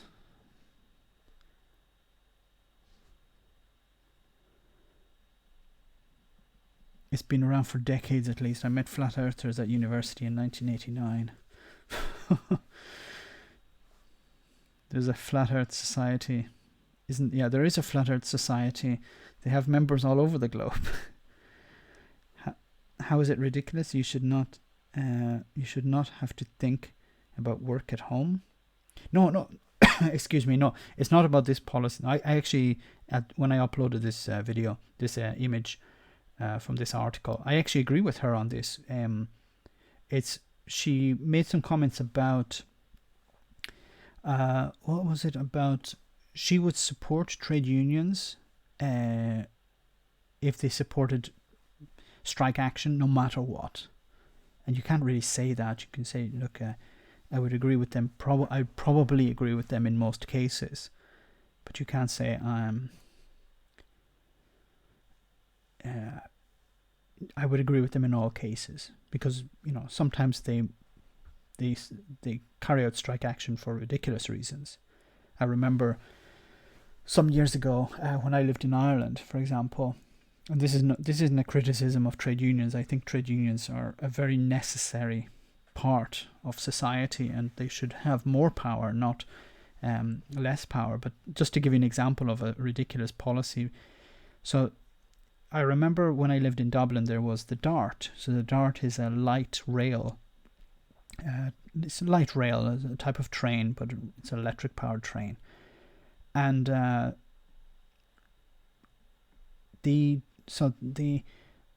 the economy was improving, was during the early 2000s, more and more people were coming to the city, and there was more stress being put on the rail network. More people were commuting into the centre of Dublin, and there was pressure on the train company to increase the number of carriages.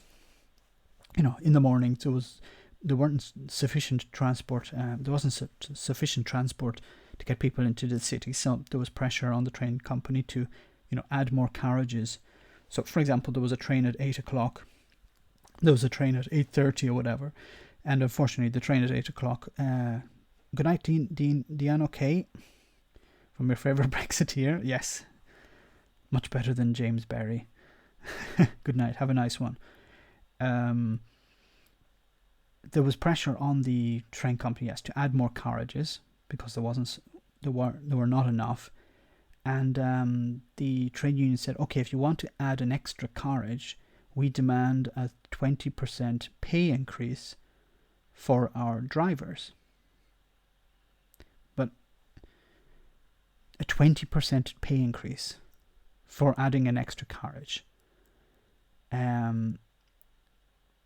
Still having the debate of the dart. I thought that was ridiculous. And okay, well, if the train company said, okay, we'll give in and we'll give you a 40% increase, who's going to pay for that? Commuters. So commuters are going to have to pay extra for what? I know the argument put forward was, well, the drivers will have more responsibility because there'll be more people. But really? Anyway. Thoughts on Lexit? Labour's Brexit? Well, I think it's dead in the water at this moment. It's not going to happen, so it's not... It was... Members of the Labour Party wanted to leave the European Union on different terms, but I'm against leaving the European Union. I don't think it's leaving in any... if you're a member and you leave, any way you leave is going to be worse than membership. So even if it's slightly worse or it's terribly worse, it's still worse. So I know it doesn't really answer your question, Jason, but leaving the European Union was not a good idea for the UK. Max, I really think Ian Lavery is excellent. If the policies were popular, people would have voted for them, but instead they voted for Boris. It wasn't so much the policies, there were too many of them. So when people were asked individually, do you think this is a good policy? Yes. Do you think this is a good policy? Yes. Do you think this is a good policy? Yes, I do. But when they were all put together, it was... Many people felt, well, look, there are too many of these giveaways. How are you going to pay for all this? How are you going to support this? You're probably going to increase taxes. So individually, many people supported them. And then, of course, the big problem was Brexit and Jeremy Corbyn. Many people didn't want Jeremy Corbyn to become Prime Minister.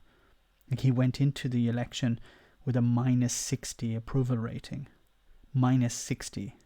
Like, the Labour Party could have probably kicked him out just before the election and put someone else, a random person in there, and they could have done better. They would have at least wouldn't have had a -60 approval rating.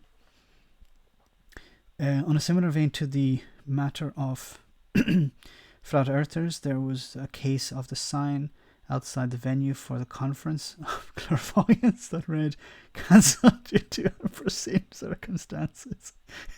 Oh, that's a joke. Wee Scott's dog. That has to be a joke.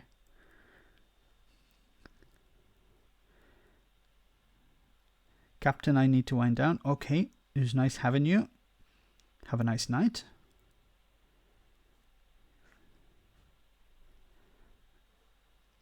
It's a bit condescending to say the Leave voters who voted Tory wouldn't have if Labour had just had some policies they liked. True what you say about policies, but the greatest anomaly was Brexit. You have to remember that Dominic Cummings had spent a lot of time and effort on these focus groups. It's not a joke, oh my god.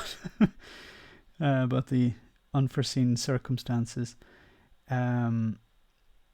Is there a website with the exit poll? If you go to the Irish Times, they have the exit poll. I had it up earlier on, if you didn't see it, My Economics. But they have the exit poll up there.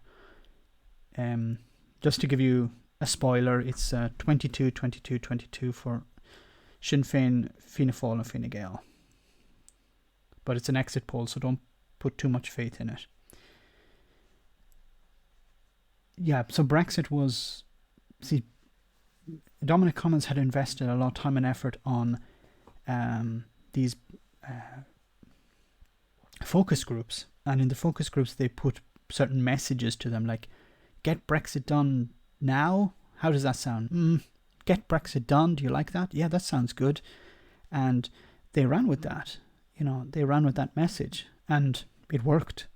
People wanted simple slogans. People wanted easy, quick fixes to the problems that they had. And, now you can see how Boris Johnson doesn't want to talk about Brexit anymore. Brexit is over. It's done. But, anyone who knows that Brexit is just beginning. And the real impact of Brexit isn't going to be this year. It's going to be next year. Do not know anything about the Irish politics other than Varadkar, but I think he's great in Brexit, and we do not need to change just now. This is the thing I was speaking to my wife about. She likes Leo Varadkar. She said, "Oh, he's really nice. I like that guy. He's cool." Varadkar is more popular outside Ireland than he is inside Ireland. There are a lot of issues, regarding the homelessness and housing, rents going up, and I wish your super chat was back. I feel the need to pay a penalty fee for being a closet Catholic. Must pay for my sin. Don't worry, Blue Penguin. The super chat will be arriving sometime, maybe at the end of the month. So, but it's great to have you here. That's more important. And you are. How do you say? You are not released of your sins. See, I haven't been in confession for so long. I've forgotten the resolved. No, not resolved. Absolved. Sorry, you have been absolved of your sins. Brexit was. Varadkar. So the main issues were housing, rents, lesser to an extent jobs, but also homelessness and issue, and of course waiting times in the health service. Hundreds of thousands of people absolved. Hundreds of thousands of people had been waiting, or have been waiting for their medical interventions, and this isn't going down very well. So outside Ireland, he's very popular. Inside Ireland, not so much. Issues related to mass immigration by chance? No, not really. Not that I know of. Immigration hasn't been really an issue in Ireland in the last number of years.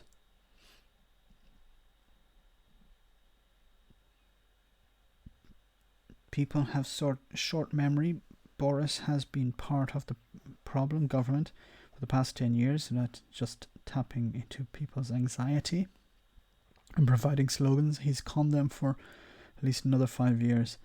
We'll see. I don't know if it's going to last 5 years, because I've said in some of the videos, I think Boris may be removed by someone else within the party, of course.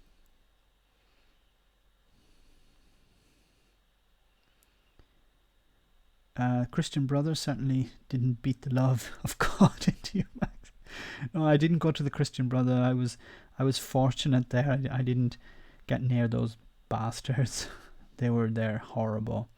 I know some people who went to them, and the idea of teaching to beat the subject into you.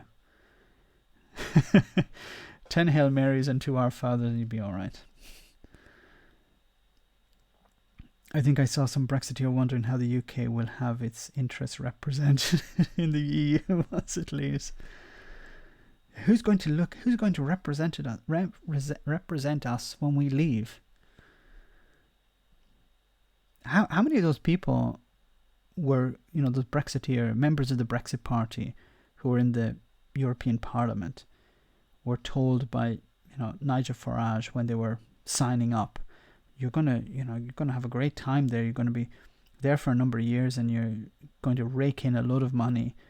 Of course, I'll take half of it probably, but don't worry, you'll be fine. And then after, what was it, a year, less than a year, they're like told, okay, now we're leaving. What? I was Catholic up until the age of reason. Yes. George Carlin, my old friend. Oh, what I give to have George Carlin back. The world is a worse place without George. I think Boris is not giving enough credit by people for how effective charlatan he is. He won Labour London twice and lied to win the general. The guy knows how to lie, and people underestimate him. No, you're 100% correct, Spearman. But I think it will run out eventually. I hope it will. Gove has a knife ready for his back. I think more than just Gove, Jeremy. I think there are a few people who are looking for a weakness in Bozo, and they'll exploit it. And that is always the case, because they don't want to be left behind. They want to take over. They want to have power. Because I think something about power is the people around you. When you have a lot of power, the people around you become envious of that power, and they want it for themselves. They see what power is like, and they say, I'd like some of that as well, but in order to have it, well, you need to get out of the way. So, as I've said before, Boris will be removed by people within the Conservative Party, not outside. I remember seeing some states that Eurosceptic MPs have extremely low attendance. They're essentially grifters, yes, living off taxpayers, just like Republicans in Obama presidency. Like they criticize the European Union, but they're not there to actually reform it or to make it better for the people that they're allegedly representing. They're there just to make money off it and turn up when necessary, and then, as I've said before, probably like Nigel, grab a few glasses of wine and a few biscuits on the way out. I hope Sinn Féin wins and unites Ireland. Sean, don't you see the fascism in what you just wrote? Right wing equals racist.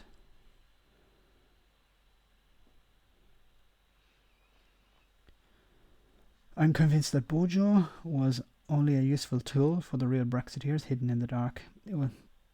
The people who stand to make a lot of money from it, follow the money, Cotton Cat. They're, the billionaires who stand to benefit from a weaker Britain. Bozo will get a cut out of it, of course. Bojo, sorry. He's been guaranteed you can stay in power for a while. But the real money is in the billionaires, I imagine. I'm sure. In America, Biden really annoys me. He talks about compromising with Republicans, but Republicans don't compromise. How do you compromise with people who won't compromise? I never understood that. Yeah, it's this really, really bad negotiation, and I think this idea, we compromise with the Republicans. You don't. The compromise was always, we want 10, the Republicans want 0, so let's meet them halfway. And then they don't meet us halfway, then we end up giving them, getting 1 instead of 10. In any negotiation, you go in asking for much more than what you'll accept. But the Democrats seem to go in with, telling the Republicans, we'll accept what you have to offer. Never we'll accept what we have our own position. And I think this has been the biggest problem with the Democrats. They've never held out for anything. They've always been afraid. The Republicans are never afraid to not compromise. You've seen this with Obama. They were willing to block Obama at every turn, while the Democrats were always giving in to George W. Bush. Max, did you see or hear the call from Leeds, Luke, in China? If not, check it. I will check it out. I saw some. I think it's Original Jedi Listening. I think I saw some of his videos popped up on my notification, so I must check it out. Everyone is an atheist. Some just pretend the magic is real, and they have invisible friends. It's no easy when your parents send you to Catholic school.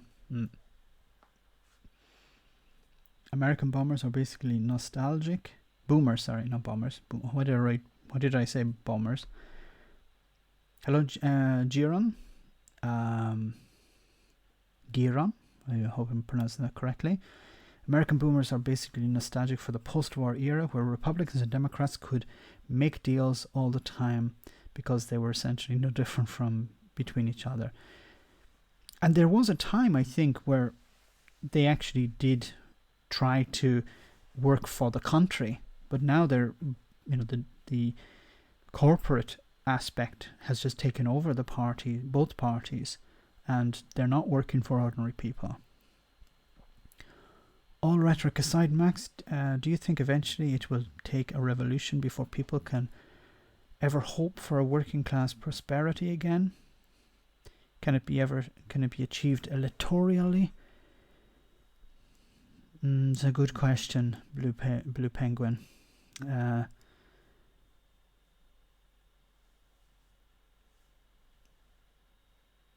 I want to be optimistic and say yes, but I don't know, because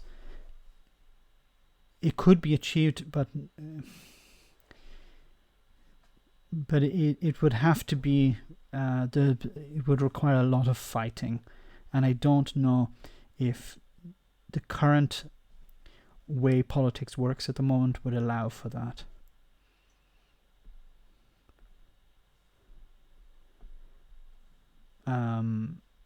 You have these politicians who have a mindset set in 4 or 5 years. Their window of looking at, okay, what can we change, is within that 4 or 5 year window. And many of them are afraid to, rock the boat. And you may get incremental changes, but it's not going to really change in the short term. It may in the long term, but I don't know if people have the time for that. That would be an ecumenical matter. Yes. I really don't expect to listen to talking about American election. I got a bit burnt before talking about the American politics. Some people on the channel, not on the live stream, but on the channel, criticized me for it. And it was warranted because I made a lot of mistakes about the Electoral College and how the Senate works and stuff like that. Let me see, I've lost some of the Conservatives and Liberals really messed up. Central question, what to do with the ADF? They haven't answered that. So I haven't been following the German elections or the German political situation. So I know that there was a right-wing party had joined up to remove the leader of a German region. Is that correct? So there was the centre-right, or maybe it was the Social Democrats, I'm not sure, joined up with the AFD, to remove the leader. That was a bit of a surprise. What was wrong with that leader? Was he corrupt, or was he doing some naughty stuff? Working class voting Tory? I still don't know what planet I've landed on. I think it's a flash in the pan, working class Tory. Unless they're following the American idea of, I'm temporarily poor. I'm a temporarily poor millionaire. Being poor is a dirty word, and I don't want to be regarded as poor. I'm a temporarily broke millionaire. 1945-73 prosperity was based on Bretton Woods institutions. Anyone arguing for a return to this approach must first explain how to make these institutions viable again. My dream would be no politicians or parties or leaders, and to have well-educated organizers who change everything every 2 years with 100% direct democracy. I agree 100% double guitars.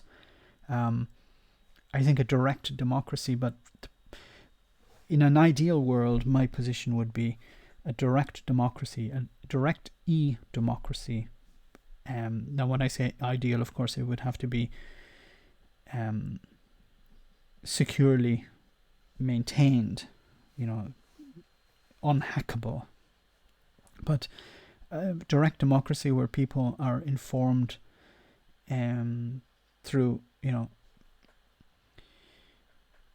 independent commissions about policies, about how to improve policies, and ordinary people would be able to present policies that they think could be beneficial to the state, and we could vote on them. My town, I said, look, I'd like us to have more rubbish bins, for example. I can put that forward up on a website and people vote on it. An independent commission can determine whether it's cost effective or not, or how much it will cost, how much our taxes would have to increase. And with technology, we could do it. Michael Freer, good night. And we'd be much more engaged. And it could be something we could have in the future, but it would eliminate politicians, because, the idea of politics was always, we need somebody who represents us far away. Because this was the idea of Parliament, was, ordinary people can't be in Parliament. And also, aside from the rich, the rich were the people who could actually go to have a vote. But the idea of having us, we need someone who represents us far away, because the Parliament is far away from us. That's gone now, because, with technology, we don't need someone representing our interests. And of course, they don't represent our interests, they represent their own interests. But it's something that we could look into in the future. But we need to remove the old system and the current system.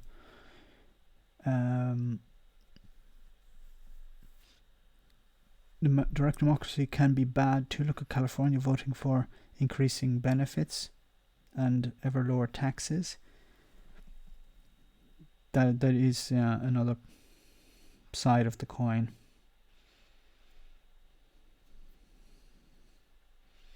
People have busy lives, they don't want to spend, and that's what's going to happen in the future, is that we're going to have, less jobs, there are fewer jobs.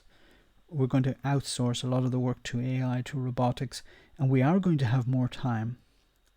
And then we'll have universal basic income. This would be in an ideal world, of course. Universal basic income, $1,000 per month or $1,500 a month, so you don't have to work. And you can spend more time trying to improve your society. It's wishful thinking, of course. I'm joining this here because I'm interested to hear about Irish politics right now. I've heard there's a lot about the election being unprecedented in some way. So it's unprecedented, Hot Stick. Where are you from, Hot Stick, if you don't mind answering? It's unprecedented because for 90 years there were two main parties, Fianna Fáil, Fine Gael. One is somewhat centre left, and the other is somewhat centre right. But they're both pro-business parties. And because of the economy has been doing quite well, but a lot of people are suffering because of past austerity, but also because Um, the okay, you're American. Um, a lot of people are suffering because house prices have gone up, and many people can't afford to buy a house, and they can't even afford to save up for a house because they have to pay rent, and the rents are very high. For example, in cities like Dublin, and because of that, they're not able to save money to put it aside to buy a house, and many people are stuck renting. And a lot of people, there's a homeless crisis as well because of a lot of people who suffered greatly during the last recession, and they have been somewhat abandoned. And also there's the issue of uh, hospital waiting lists and waiting lines, which is a big problem. It has been a problem for many, many years. And the two main parties were expecting just to duke it out, and one was to replace the other. So the current party is Fine Gael, which is run by, which has as prime minister, Universal Beer. The Taoiseach prime minister, his name is Leo Varadkar. You've probably heard of him, and he runs Fine Gael, which is the centre-right party, and it was expected that Fianna Fáil would win and he would be out. But instead, Sinn Féin, which is linked to the IRA in Northern Ireland, they are making a huge breakthrough here. So they're on the same, they're going to get about 22%, which is similar to the other two parties. So we're going to have somewhat of a hung parliament. I hope that explains it a bit. The Tea Party pretty much merged into the Republican Party, so as an organisation doesn't exist, but ideologically is president. Yes, they have a caucus, I think, in the Congress, I think. Varadkar inherited leadership much like May in England, and has managed to come across as ignorant, as arrogant and cloth-eared. Yeah, he was not elected. He wasn't elected leader in an election. He was sort of parachuted in as leader, and I think that he did quite well after that. But I think he wasn't very.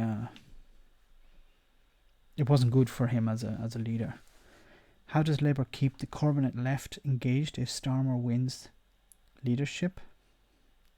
I think there's a risk that the party was split, William. The Momentum people will not be happy if Starmer wins, and the left has a long history of splitting for many reasons. To some of his supporters, that's exactly what they'll want, because it wants Starmer's supporters. It's about revenge on Corbynites, not about winning elections.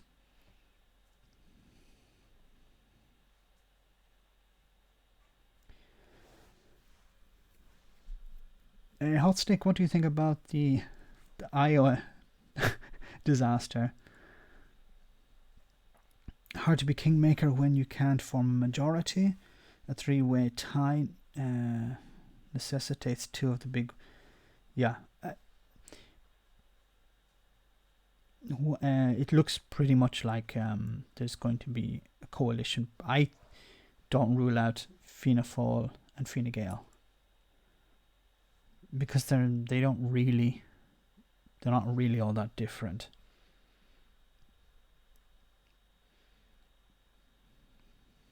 The Insane Freedom Caucus. 3 tie getting major Weimar Germany vibes. So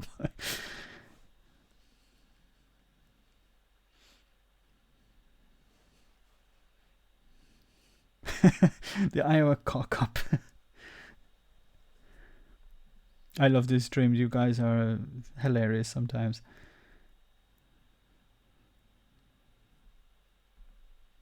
Getting blue balls. Momentum is full of students and ordinary people as well. I think it's still early. It won't be until April when there's the actual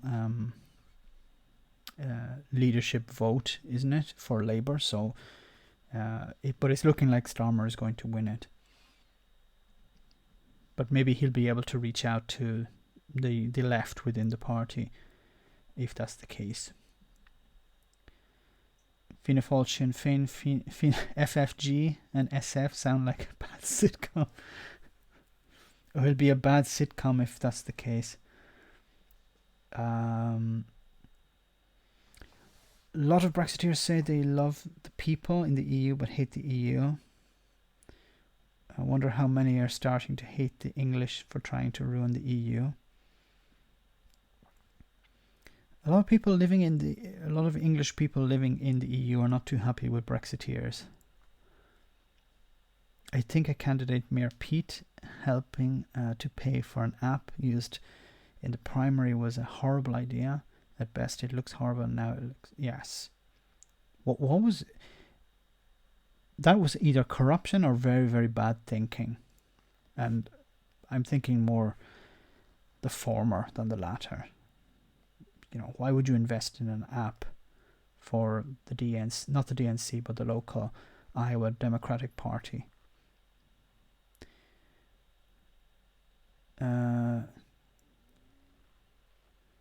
So Leo is still fine. Who will Sinn Féin transfer go to, do you think? Aaron, I think Sinn Féin transfers would probably go to other... Probably likely is Fianna Fáil, not Fine Gael, but maybe Fianna Fáil or other lower tier socialist parties. But of the main parties, probably go to Fianna Fáil, which would help Fianna Fáil a lot. And we could see Fianna Fáil coming out as much bigger than Fine Gael. Like the exit poll says 22%, but that doesn't. I don't think that includes transfers. What about hung parliament, another election? It's possible, Darren Mack. If there isn't a party that comes out, if Fianna Fáil have said they won't go into coalition with Sinn Féin, and Fine Gael neither. So the only other option is Fianna Fáil Fine Gael coalition. But is that really an option? Martin and Varadkar suggest form a coalition with the Greens and Labour, given that the exit polls, it seems they would need independences. And then you're going to have a disaster, Nathan Drake. You'll have Greens, Labour and Fianna Fáil. I don't see them working together. Because a lot of the smaller parties will get pushed around, and when things go badly, they'll get blamed as well, even though they had very little impact. It's a recipe for disaster. Look at the Liberal Democrats in the UK with the Tories. No result in Scotland will make Labour government more likely, as the SNP are in opposition to the Tories as well.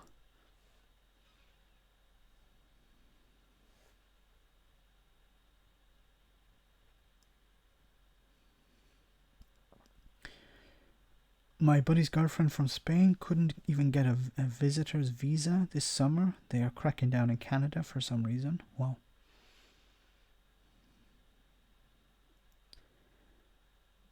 The reason why Fine Gael will not form a coalition with Sinn Féin, it has a lot to do with the history. No, it's not really to do with the history. I think it's more to do with the politics. Sinn Féin are a really socialist party. They're a left-wing party, and they'll be willing, and they're not just a party who blah blah blah. They're actually a party who would actually change the society, and the centre-right parties who want to balance this, equilibrium between the US and the EU. That the Fianna Fáil and Fine Gael parties have been doing for the last number of decades. That would be problematic if Sinn Féin were there. this idea of, keeping the Americans on side. I don't know if Sinn Féin would be willing to do that. Sinn Féin wouldn't be too happy about supporting, the American military bases or American stopovers and things like that. It could become a problem, within the government. And Sinn Féin would have to be radical because they are a radical party. If Sinn Féin became mainstream, they would lose a lot of support the following election. But I'm a layman somewhat on these issues. Hostic, there is very little difference between Fianna Fáil and Fine Gael, yes. Although Fianna Fáil allegedly is a bit more palatable to the unionist community in Northern Ireland, while Fine Gael have been a bit more aggressive towards them.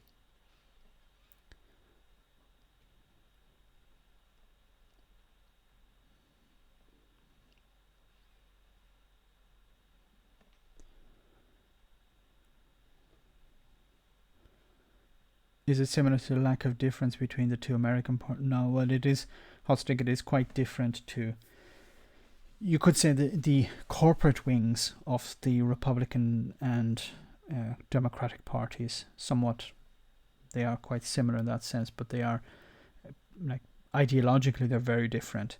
But the way that they're pro-business, they're somewhat similar in that sense. If you take the corporate wings of both Republican and Democrats, then yeah, in that sense, like Joe Manchin, if you imagine Joe Manchin represents the Democrats, then yes, Fianna Fáil and Fine Gael are quite similar.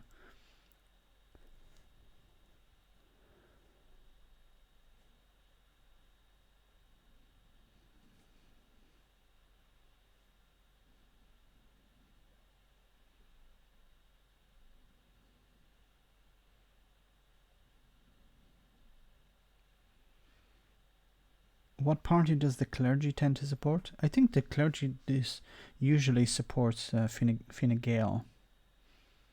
But the clergy don't really comment that much on political parties.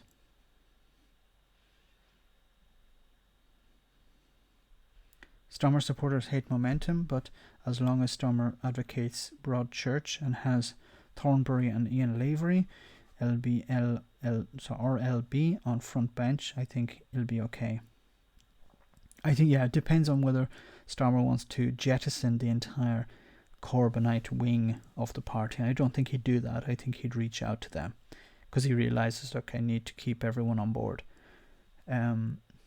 Screw Starmer, he's another numpty that thinks federalism is the answer to Scotland problem. See, this is a blind spot I have for many of these Labour MPs and potential leaders, is their position on Scotland. I have no idea what their position on Scotland is. What Long Bailey doesn't seem to have a very favourable position on Scotland, and Stammer, I don't know what he has, what he thinks of Scotland. Clergy doesn't really support Fine Gael anymore, gay marriage, abortion. But wasn't Fianna Fáil supportive of the 8th Amendment change? They weren't fighting it. So I don't know if the clergy need to go away. Okay, they need to shut the F up. Okay, they've done enough damage. I think the less people listen to them, the better. Tea father.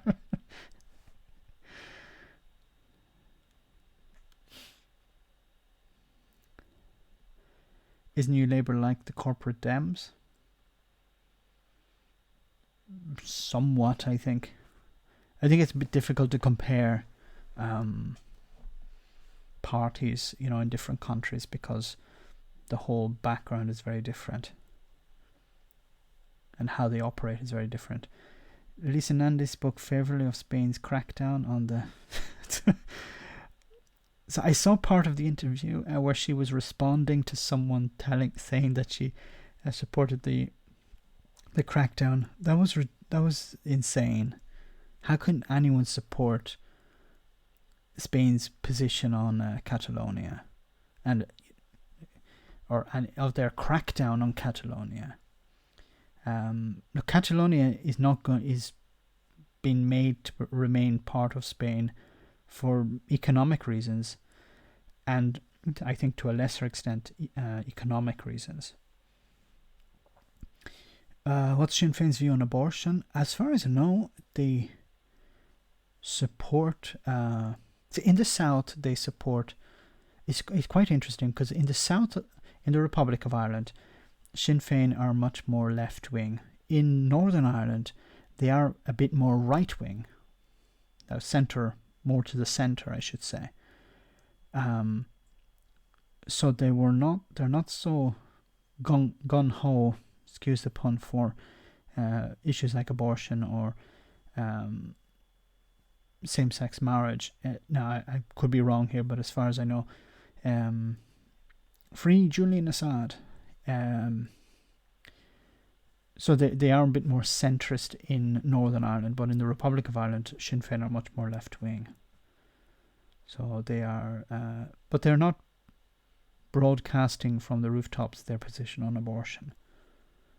See, there has been this long tie between the Catholic Church and Irish republicanism, and I think Republicans don't want to cut that tie too quickly. Many Republicans are atheists and socialists and communists and Marxists, but there is still a wing within republicanism which is Irish Catholic, and that identity is very strong among them. Unionists still, that's who supports the crackdown on Catalonia. Are there Scottish people who still support remaining part of the Union? Northern Ireland is trapped a few decades behind. Northern Ireland reminds me of, and the Scottish people will probably identify with this straight away. My wife was studying the book of Waverley, and how the build up in the Jacobite rebellion in 1745. The build up to this rebellion, and how the Highlands, in a way, were 200 years behind the rest of Scotland. And I view Northern Ireland in somewhat similar way, that Northern Ireland is like about 20 or 30 years behind, culturally, behind the rest of the UK and Ireland in a way as well. The Republic of Ireland has changed a lot, has become much more liberal, much more, I don't want to say forward thinking, but less tied to tradition and religion than it was 30 years ago. It's completely changed. But Northern Ireland has remained somewhat of an island. Northern Ireland sounds like the Alabama of Britain.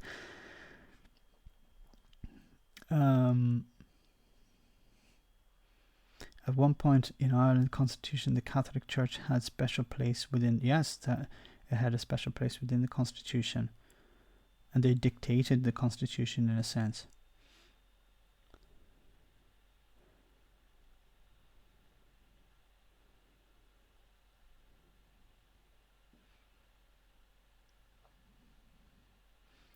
If Boris Johnson was born in Ireland, he would have been an abortion.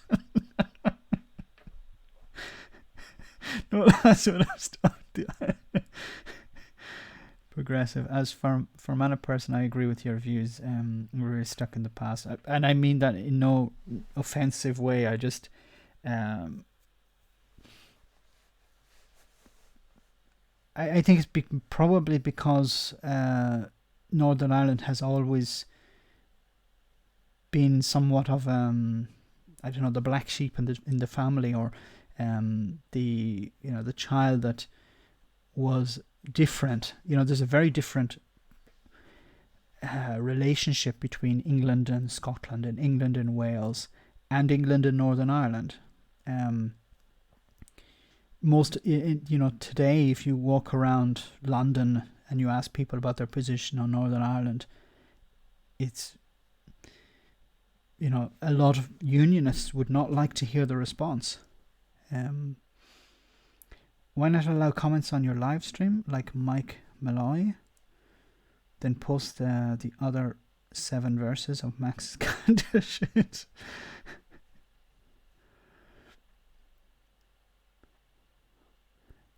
Why not allow comments on your live stream? But I do. The comments are on the live stream. I don't understand what you're talking about, Wee Scots Talk. Democrats are one of the worst manifestation of liberalism. Corporatism, not liberalism. Catholicism in the Republic of Ireland was like the beard of a young man who went to a school that wouldn't let him grow a beard. Boris should have been in Ireland. Variety is better than one world government. Okay. When I went to Wexford for my now recent ex-spouse's father's funeral, sorry to hear that, she said she didn't even recognize the place culture anymore, and she was only immigrated in 2003. Can I ask you a question? Can I ask you a question? What is the people think to the YouTube channel Computing Forever? I used to find him interesting, and then it was a couple of years ago, he did a hatchet job of Sam Harris. So he quote mined Sam Harris. He took certain things of Sam Harris had said out of context and used them to criticize him when he was criticizing Donald Trump. And then I said, okay, I'm not listening to this guy anymore.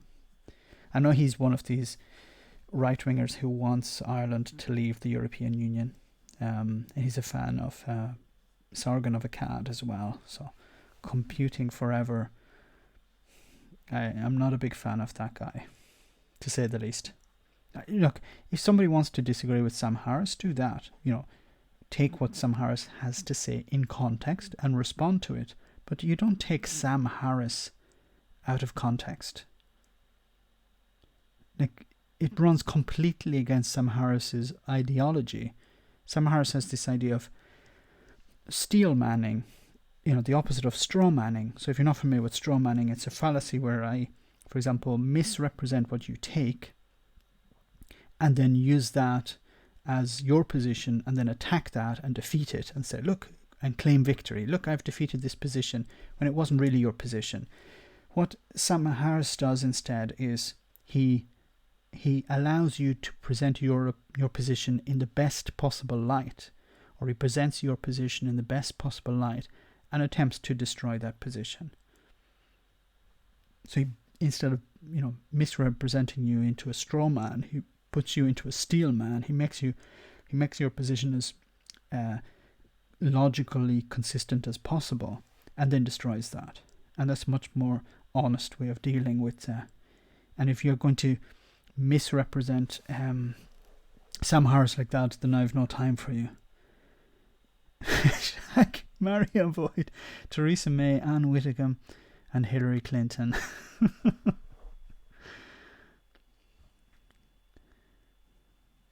Please, people have to sleep. Computer Forever sources are all InfoWars, gay frogs and demons, they're coming for you, the demons, and the Catholic websites. So another one, is he someone who's pretending to be, critical, or he really does believe these things? I think if you have to misrepresent Sam Harris, then it takes effort to take him out of context. So you are being dishonest. There's no misunderstanding there. It's being dishonest. So I don't believe you believe the things you're saying. So I'm going to count as beyond the pale. Sam Harris is alright, but Sam Cedar's majority report is far better. Yeah, Sam Harris has slipped a bit. I haven't really been listening to him anymore. I liked him on Trump because it was sort of entertaining, but and he's right on a lot of issues, but I haven't really been listening to him. His Star Trek reviews are good though. Okay, like on politics, I don't agree with him, but maybe on Star Trek I might. Computer for is a complete embarrassment for the whole of Ireland. Have you seen Tosi? Yes, I did. I did a response video on him. He's from Iran, and he hates immigrants. The irony of that, yes. We need to preserve the British culture, the white British culture. That's what we need to do. That's his. By the way, I'm from Iran. Please go back to the real world. Discussions about evil side of the internet leaves me depressed. Okay, sorry about that. One of the few times Sam Cedar, Michael Brooks disappoint me is when they commented on the clip of Sam Harris that was actually taken out of context for once. My problem with Sam Cedar and Michael Brooks is they'll criticize someone, but they won't invite them on the show to defend themselves. They've done this many times with Andrew Yang. They've said Andrew Yang is wrong on X, Y, or Z, or on, for example, Universal Basic Income, UBI, and they criticize Andrew Yang for videos and videos and videos, but they won't invite him on the show to defend himself. And I'm not talking about now. I'm talking about when Andrew Yang was starting out, when he wasn't, famous. It was long before the debates, and I've been following Andrew Yang for a bit, and I said, look, whether your criticism of him is right or wrong, have him on the show and allow him to defend himself. But they wouldn't do that, and they do the same with Sam Harris. Like, get Sam Harris on the show. I don't think he's impossible to speak to. I know he's a big fish, but it could actually help your channel as well. But instead they criticize him from afar, and he has no way to respond. Or worse than that, they get some guest on the show who agrees with them and criticizes Sam Harris as well. And it's a sort of circle jerk. James Corbett of the Corbett Report is the best, I think. I always find it funny when Irish alt-right protect Irish culture people are beasties with British alt-right people, or a bestie, sorry. Son, you have the exact wrong idea of what threatens our distinct native culture. Yes, it's like I sign up with the BNL or the National Front. They'll look after my interests too. Who's ever heard of the YouTube channel called Colossus? No, I don't know that one. Harris repeats the same derp about Muslims as the fascists sprout about Jews. I think Sam has bought in probably too much of his own talking points. That's probably one of the reasons I stopped listening to him. Some Cedar challenges people to debate him all the time, actually, including Sam Harris. They just don't think is worth the time. Yang is not worth the time. Yang is on the presidential stage. I don't believe they don't believe he's worth the time. It's not more interesting than the Illuminati thing. Agree about Andrew Yang and majority, but for me, Kim Iverson and David Dole, all progressive as TYT. Yeah, David Dole is very good. Who is Sam Harris? Get out. Okay. is he's the great philosopher of our time. It's not more interesting.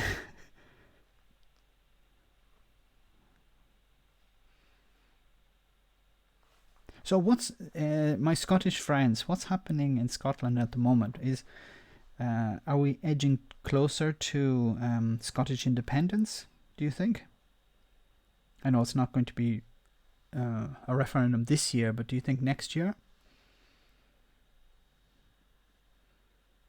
And what's the polling at the moment? I think the polling is something like 51% in favour. Is that correct?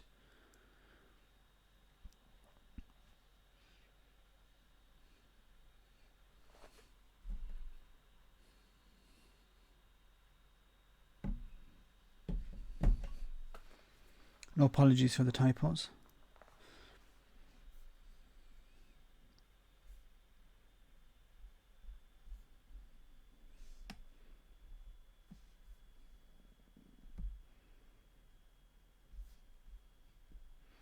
52% in favour just now.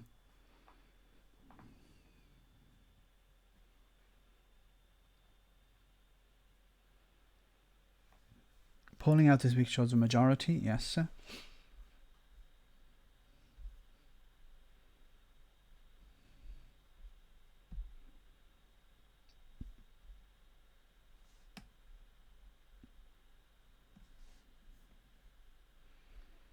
Yeah, so this is just the exit poll. It doesn't show any new information. Double Guitars, nice to have you on the chat. I don't think I've seen you before, so and apologies if I have, but I don't remember your name. Great to see you. See you again soon, I hope. Scottish referendum certainly on the cards. Last three polls had an average of 51% in favour of independence. How could you not bash them?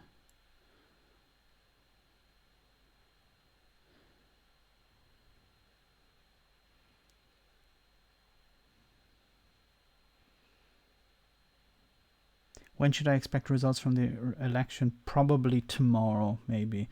I thought it was going to be tonight that we'd start to see a trickle of counts, but it looks like it's going to be maybe tomorrow instead. I think from 9 o'clock they start counting. So everything's under lock and key at the moment, so we won't be able to see any results. So we just have the exit poll to go by, which is a bit of a pity because I was hoping it would be like the British general election where we'd start to see results coming in straight away. But unfortunately, it's not the case. Bozo planning the 5 million love bomb for Scotland on Valentine's Day. Maybe. I can't believe what he said about Nicola Sturgeon when he compared her to the little comedian. I don't remember the name of the comedian or the character, but the one who wears a school uniform. That was like Scottish people who voted for the Tories in the general election. Do they not look at that and go, okay, this guy is taking the piss out of Scotland? Like, directly he's not taking the piss out of Scotland, he's taking the piss out of Nicola Sturgeon, but indirectly he's taking the piss out of Scotland. Because the comedian, I don't remember the comedian's name, Jimmy Cranky, like, the comedian is like it's sort of a piss take of Scotland or Scottish people. Now, I may be reading too much into this and this may not be the case, but that's the impression I got. It's like comparing her to a caricature of Scottish people. But I'm not a big fan of Boris, so maybe I'm reading too much into this. Story from Brussels. A Danish journalist who worked with Boris Johnson while he posted a report home. He asked him why he lied all the time. He said the British love lies.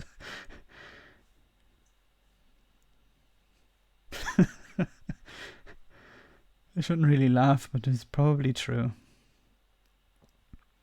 What radicalized you against Brexit specifically?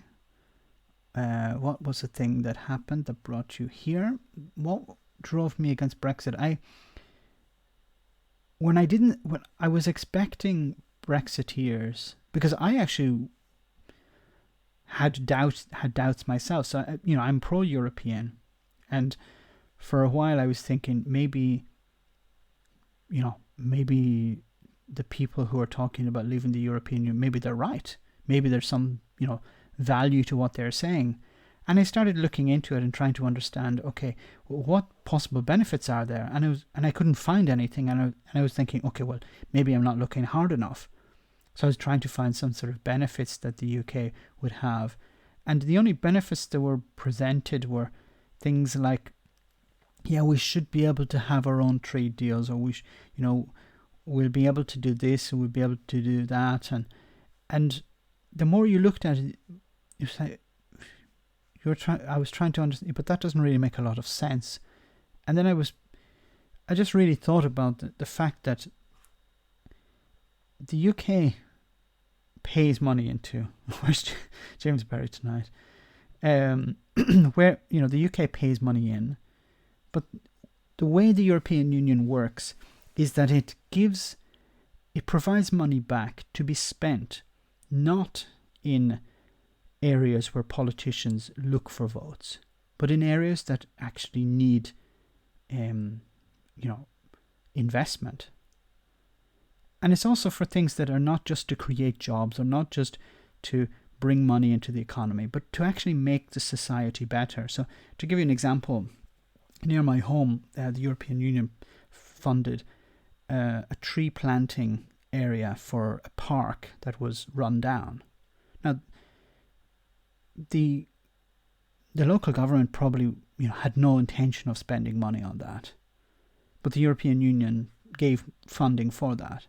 Now, it's not something spectacular. It's not some huge investment in some marvelous reconstruction project, but it's a small thing that helps the local community. It's something good for the local community. And you get that from being a member, the idea that money that's sent from the European Union is spent on projects in areas that politicians don't care about. And after that I was thinking, okay, then there must be still some benefit for the UK to leave. And then there was the whole Northern Ireland issue brought into, got pulled into that as well.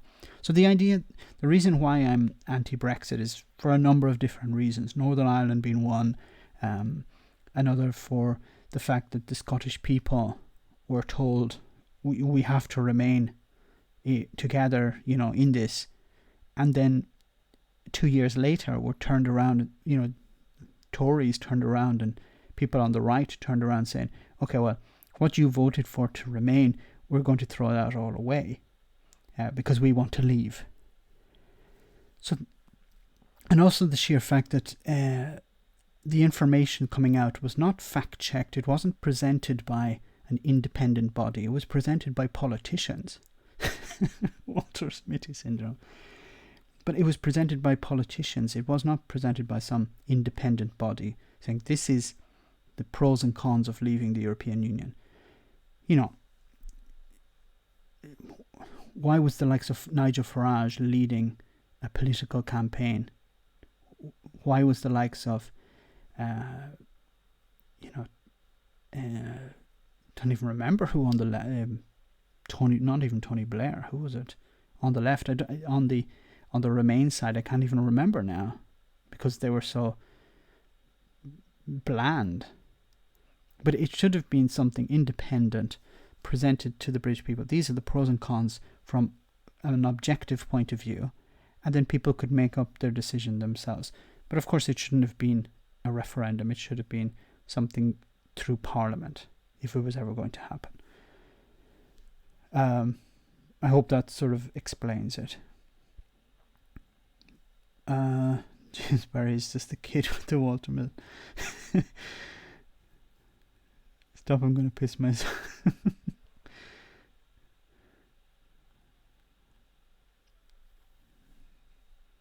Saying Northern Ireland is not a reason, I don't understand.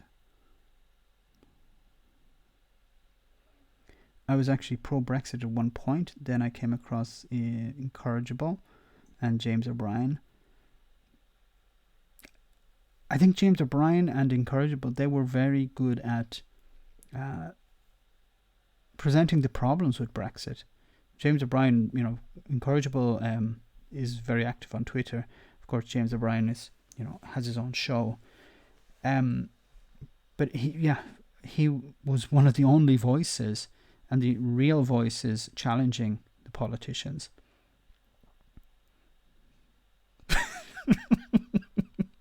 James O'Brien lives under a Labour-devolved government in Wales. Or maybe that's true. I shouldn't be laughing. I tried conversing with him. Won't waste my time like that. Yeah, I try to find the good in everyone, but I think James is just a troll. There is another guy, I don't remember his name. He just has something 2.0. Maybe somebody mentioned it before. Everything that is bad is because of the EU. I'd love to know who Incorrigible actually. I would love to. I joked with him on Twitter. I said, you're John Bercow, aren't you? This is John Bercow's secret account. I think he called into James O'Brien's show once. I didn't actually hear him on the show, but he did actually call into the show once. So James Berry told me in a long back and forth that he was an ex-para who was stationed in Northern Ireland. Could just be a wet dream. It could be a Marc Francois in disguise. Free market capitalism results in international corporations having more power and political influence than the state, and ultimately cultural, ethnically subverts the moral and morally perverts the population. Yes.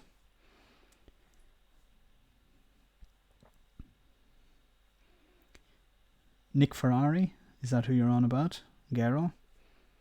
Oh, so guys, I'm going to be on the stream for another 5 minutes. So because I've been on almost 3 hours. I love these streams. I love talking.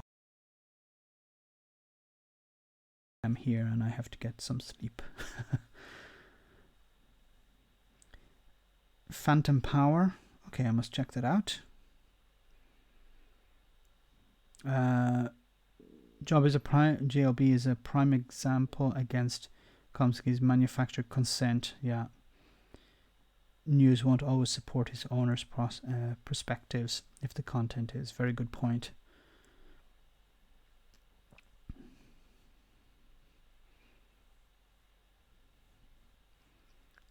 Driving, play a video again. Play a video then? I don't understand.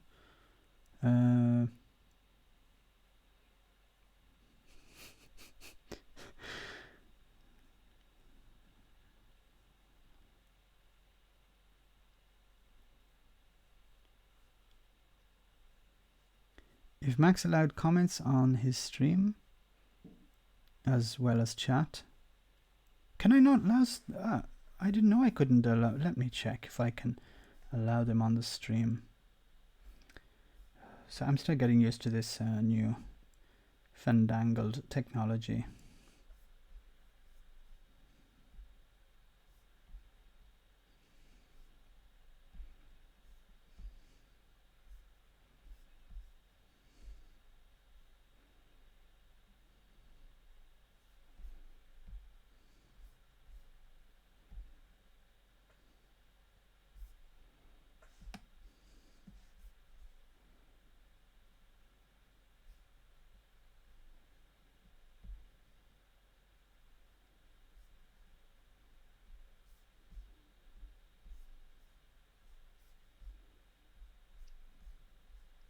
I don't see any.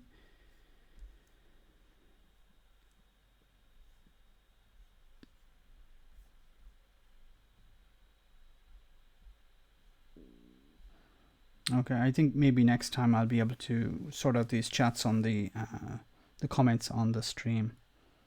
From what I can see them, but I don't see why I can't allow you guys to. It's a marathon effort. Thanks. I picture Mark Francois Mottingon an explosion noise every time he leaves the house. Okay, thanks, Blue Penguin. Thanks for coming on the stream. You're going to do something like this tomorrow. Maybe it depends on the Irish election results. Also my time, because I have things to do tomorrow. I hope I'll be able to get something done. Maybe a video or another live stream. Make a few mods, regular people who you trust. Quite a few of them in here. I choose. Yes, including yourself.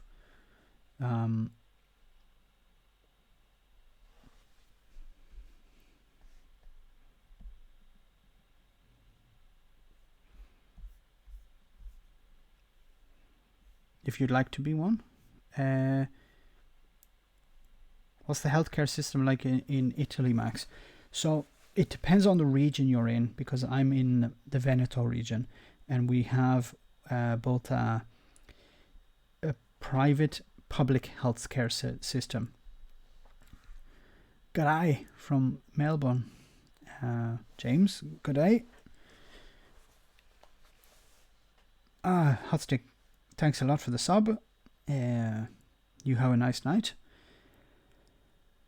So the health service in Italy, so in Veneto where I am, we have a private and public health service. So you can go to the public hospital.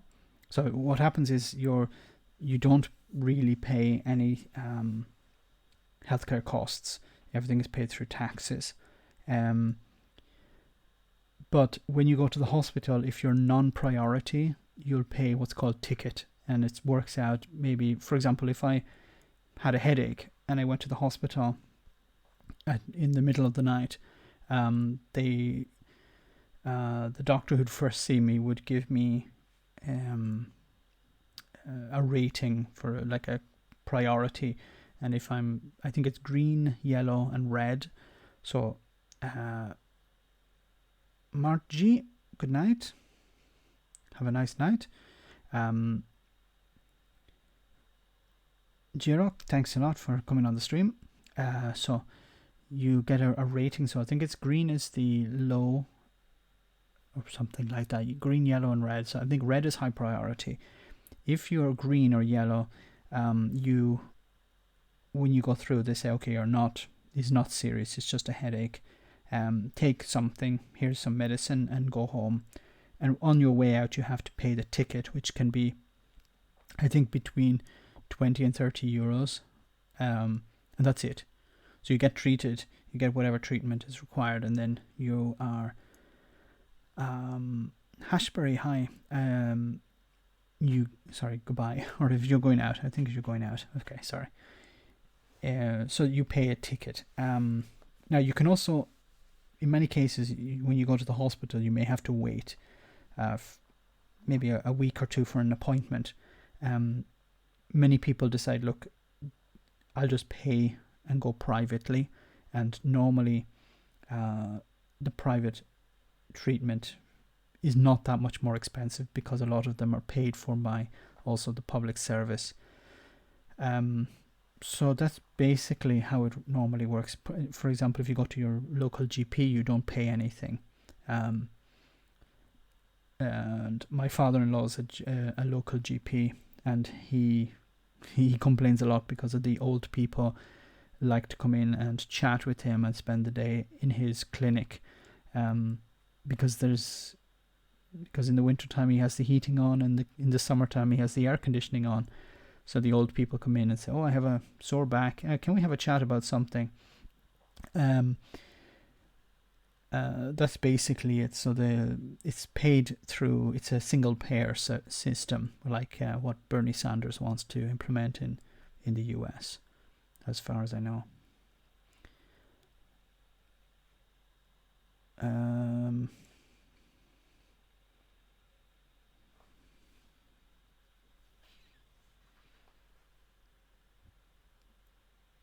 Okay, so I better head to bed, guys. So I really thank you a great deal for coming on the live stream. But Glasgow Kissy, I'll take that on board. I'll ask maybe QA Library and Wee Scott's Dog or some other people if they're willing to be mods, maybe for the next live stream. And then you guys can continue the chat if you like. So I'm off to bed now, so have a good night. And maybe I'll talk to you guys tomorrow, or maybe I'll do a video tomorrow on the Irish election results if we can get something through. So have a great one. Thanks for coming on the stream, and I'll see you in the next one.